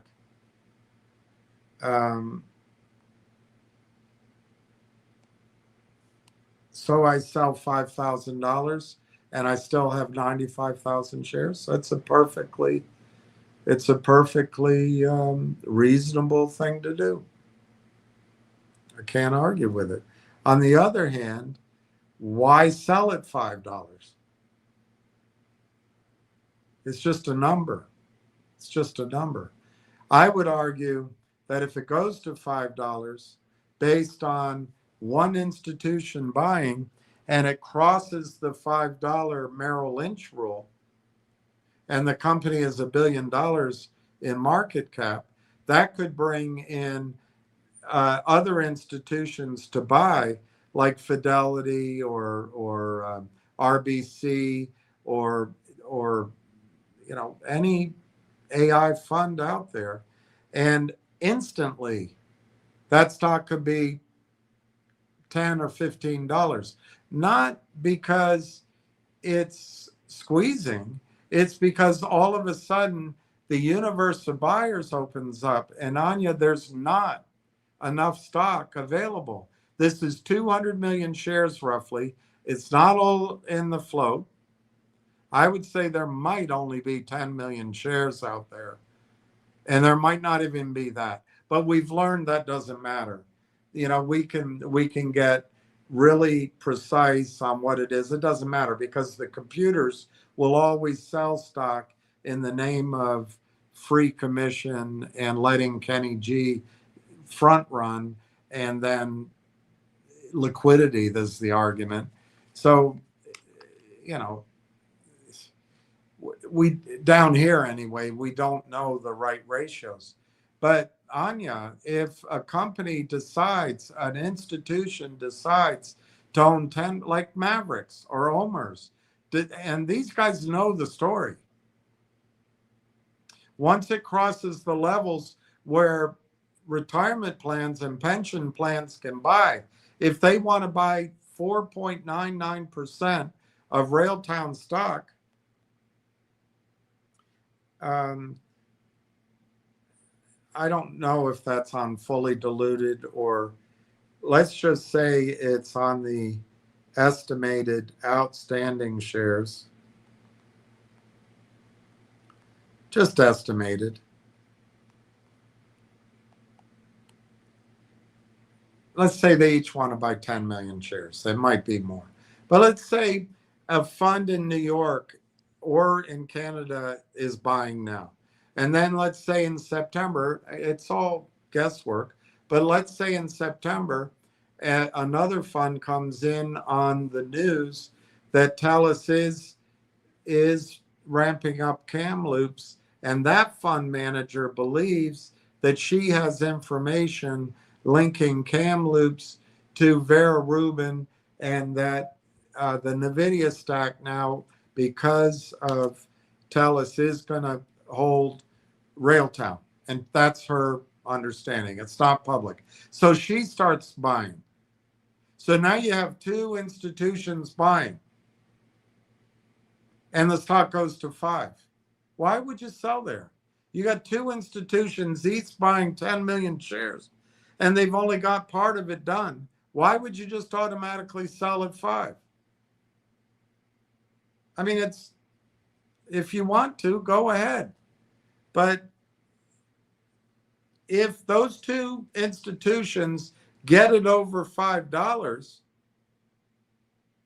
and then that triggers Mavericks and Omer's Ventures, and they each come in for 10 or 20 million shares, why would you sell it at $5? It's just a stupid day trading rule. This is not a day trading stock. So in that example, if you sell 5,000 shares at 5, you get your money back, and you say it's a no-brainer. What if you waited till the stock went to 25 and you applied that? You only have to sell 1,000 shares, and you have 99,000 left. But what if you don't know? None of us know. Until this happens, we won't have the information. But if there are institutions buying, we're going to see research. We're going to see revenues. We're going to see things that we can't see now. Why set a idiotic exit point before you know anything? It's senseless to me. Let me go to another one. I think $50 could be where it goes. Let's use $50. If your cost base is 25,000 and the stock goes to $50, you only have to sell 500 shares. Let me use that extreme. You sell 500 shares. You do what you suggest. You take your original money off the table for some reason. Again, it might be on its way to 200. I'm not saying it's going to go there. You got to know the reason why you're selling. It has nothing to do with what you paid for it unless you're a day trader. All right, so if you sell 500 instead of 5,000, that means you save 4,500 shares times 50. That's $225,000 you gave up. I don't know. Maybe it makes sense to you. Even at $1, think about it. All right, I'll think about it at $1. If you had 100,000 shares and you paid 25 cents, you spent 25 grand. So your idea is when it goes to $1, sell 25,000 shares. Why? Why? All right, let's do it. So if you sell 25,000 shares, you got 75,000 left. Let's go to 50. I know it might be a bit of a stretch for you, but if 4 institutions are buying, it may be, they're not buying for the short run. But I want to use 50 just for the extreme because it proves the point. You can work out other things. But if it goes to 50, you only have to sell 500 shares. So instead, just knee jerk, because you're thinking about it, it goes to 25,000 at one. We take the 500 off. So you could have saved selling 24,500 shares at 50. That's $1,225,000 you left on the table. Why don't you think about that? Rather than applying bumper sticker rules of investing, day trading rules of investing, hot money investing, to a transformative technology in a transformative um, uh, industry, you're the one that needs to do some thinking.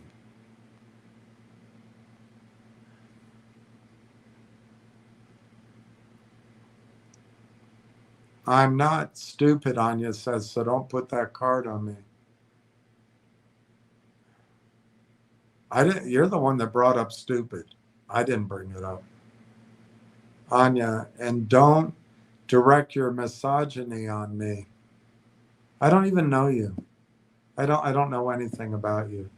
You seem like a perfectly unpleasant woman, but I don't think that has anything to do with being female. I just think you're unpleasant and you have an agenda.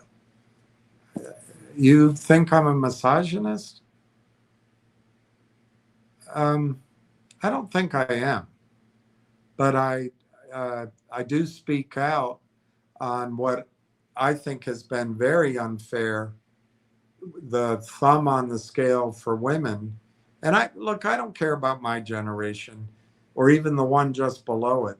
It's what I see in the young generations. These poor boys and then men have to grow up with a completely lie-filled crap. And what did they do? And what's society going to be like, Kanya? That's the things I talk about, but I actually do thinking. Anya, no one has stamina to listen to this. Cool. So I don't have to answer anymore. T. Alex, see you later. Anya, hey T. Alex. Bye. I refuse to drink the Kool-Aid, Anya. Anya, you guys continue to dwell in your la la land. Good luck, T. Alex. You will need it. Anya, you guys, this is interesting. T. Alex, do you think that there's something going on in the background? Keep holding, guys, diversify. Yeah, what does diversify mean? Go by finger? I don't know, Anya. I'm about to block you. Test. Bob S. What does diversify mean? Exactly. T. Alex. Anya says, what's your account balance looking like lately? Well, I think everyone here, Anya, is down. I know I'm down. But we haven't sold. At least we're not in GDC that went to 0.0000001. We're not in GTII that went to 0.00000 whatever. We're not in MTEN that went down. I don't know how to adjust for the split, but essentially lose all. We're not in any of that. So at least our account is live. But the measure, Anya, isn't how much cash is in your account. Otherwise, you would just have a CD.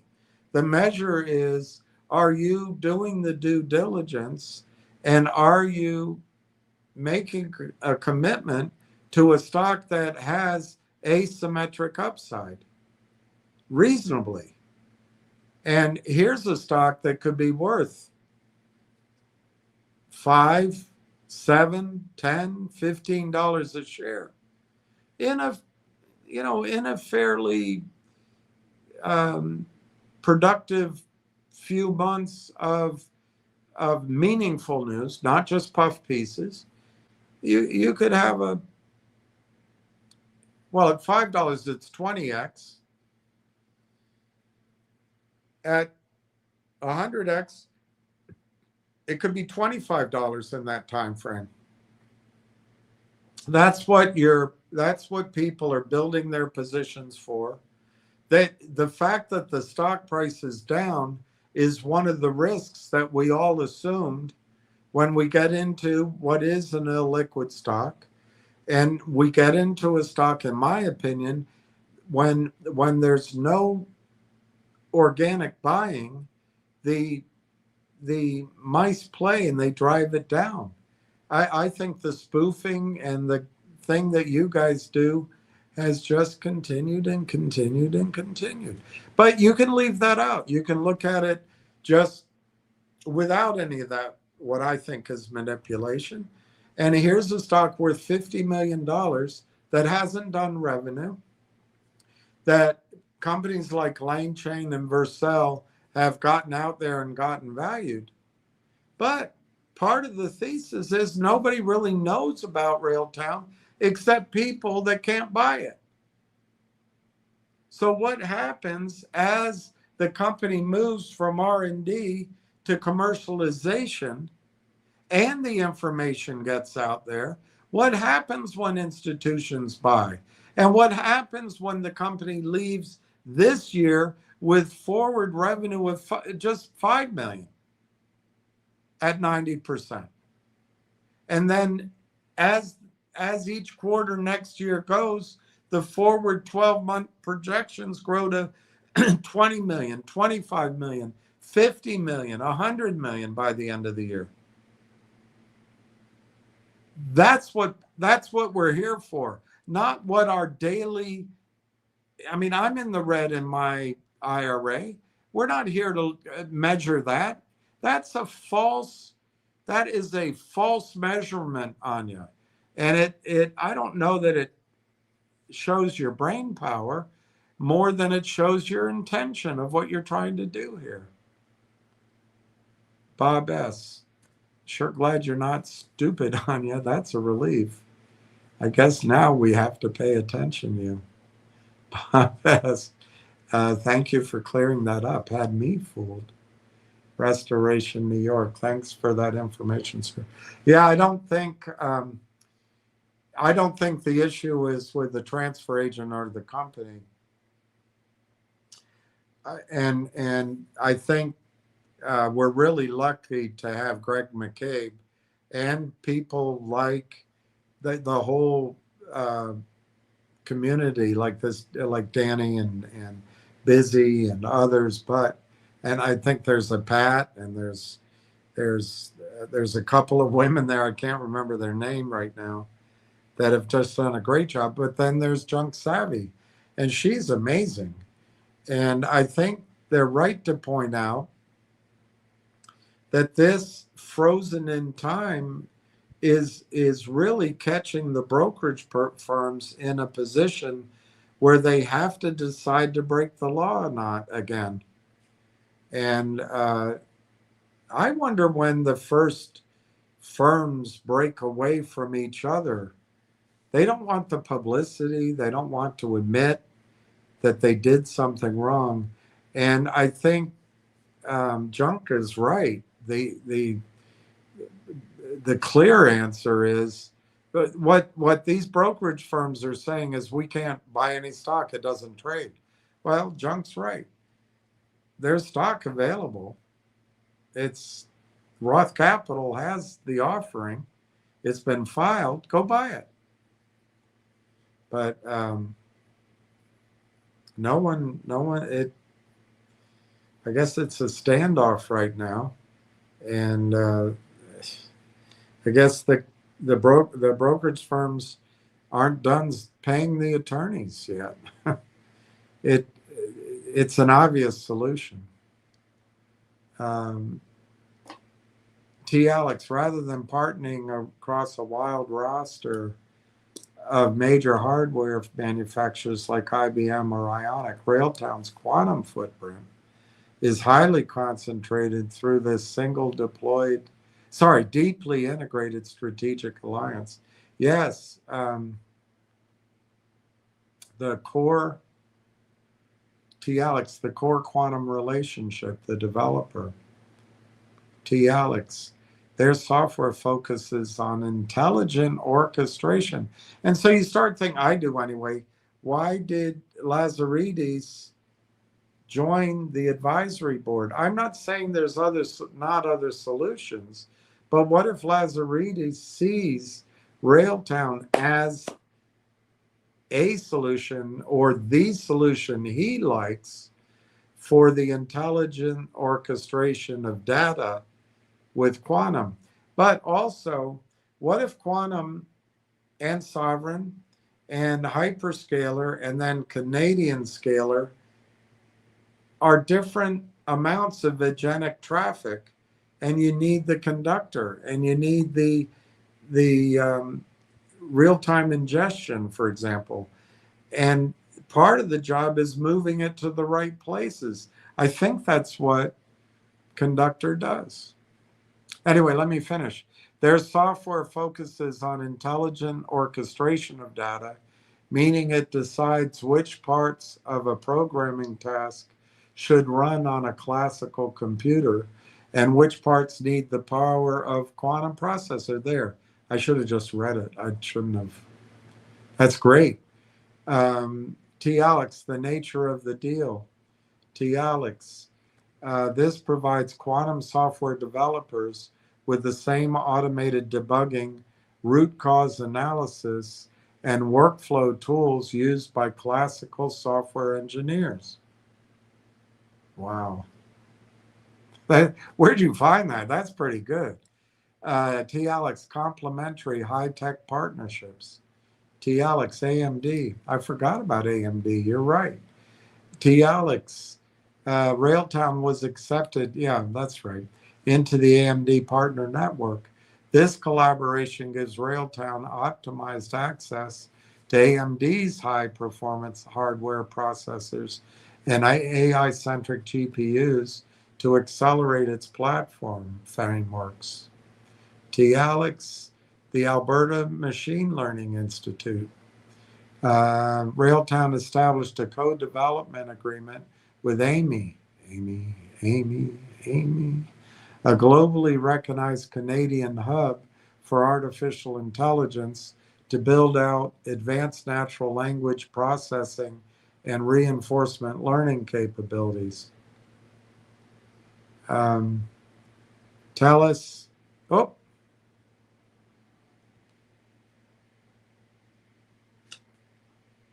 I can't find my, oh, here, is there? No?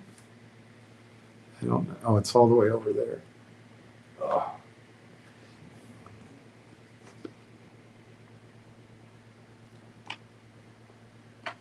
Amy.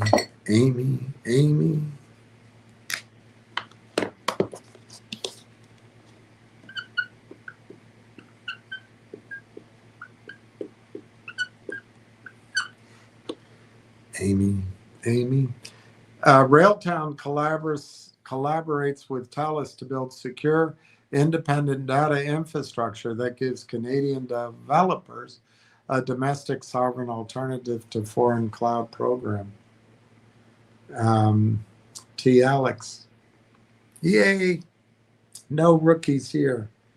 Yeah, T-Alex, I get, I maybe I shouldn't have gotten upset with HD Miko, but he talks outside of both sides of his mouth. And I don't need it. I didn't finish his questions. He's a wealthy man. He says different things at all different times.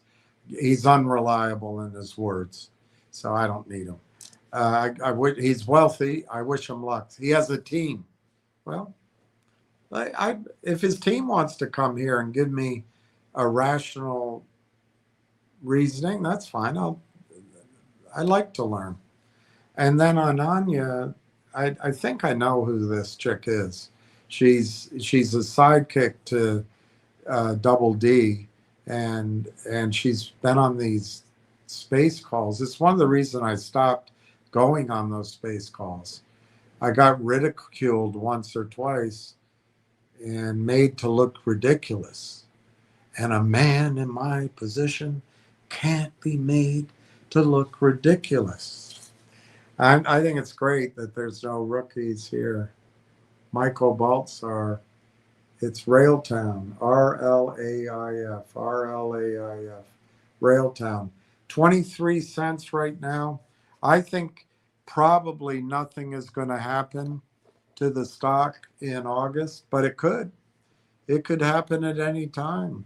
That's the problem with waiting for contracts or a breakthrough from the government, whatever I don't know what we're waiting for, but it could happen at any time, and it could happen in August. But I think we're waiting for after Labor Day. So that gives people a chance to buy the stock at 23 cents. I think as soon as it starts running, it'll be maybe back and forth a bit as the machines and the market makers try and just outright day traders try to suppress it. But I think as it crosses 250, which is 10x, it'll go to 5, which is 20x. And I think when the bid crosses 5 on volume, I think it easily could immediately move very quickly to 750 to 1250. Let's call it 10. That's 40x. And once it gets in the teens, maybe it doesn't go straight up, but I can see scenarios where it gets to $20, $25 and you're at 100x. It's an amazing story. And they have no debt. They don't have toxic financing. They don't need money. They're commercializing. They're going to report their earnings here in 2 weeks. And I think you're going to see that there's some revenue. I don't think it'll be a lot, but you'll see they've gone from pre-revenue to revenue. And I don't know. It's in the hottest space on Wall Street right now. The name keeps changing. It's middleware, it's orchestration, it's governance. But they have the end-to-end platform that in real-time ingestion stops hallucinations, stops overspending of tokens. It allows for redundancy. It keeps the costs of your AI system down by moving agents around, some of it on Amazon, some of it on Uniserve, some of it on TELUS. It does all of that. And it gives a record so that if something goes wrong, you can trace it and fix it. It stops bugs and things going awry in a millisecond, 24 hours a day. It's amazing. T-Alex, Railtown AI Technologies is involved in quantum computing through a strategic partnership. T-Alex, intelligent orchestration. The combined system is designed to help software developers orchestrate workloads seamlessly between classical computing and quantum computing resources. T-Alex, core capabilities. The joint platform includes modules built for quantum code analysis, algorithm optimization, runtime observability, and workload decomposition. Look, I banned HD Miko. I banned Anya. I'm sure she'll come back as Gandalf 2 or something. But I'm sorry for all that. The whole point of this effort in August is to try to keep people from absorbing these little worms that are going to make you lose confidence. When they come on like this, it leads me to believe that they're going to do one more attempt to slam the stock. And if it breaks down, I just don't want you to panic out of it. You have done tremendous due diligence. We just haven't heard anything. We did get one really important piece of news. I guess it was in June 6th, but it's that the company is going to commercialization. They're going to go establish the beachhead in the small and medium enterprises. There's a lot of stuff in there. It was really good. But I think that keeps the stock from going permanently below 23. But they're going to try to scare you, maybe if it works. And I just don't want that to happen. Please wait for one or two news releases. Any one release isn't going to make it go up. But if we can just get into the September, October timeframe, where I think Railtown is going to become more visible to the screeners and institutions slowly at first, and then it might be all at once, start building positions, I think you're going to be glad to be in Railtown. We will talk about 2 or 3 other companies. And I think I'm going to have an interview tomorrow. I'm dead tired, so I'm going to sign off. I blocked those guys, so just so you know I did it. All right. Cheers. Peace. Sleep tight.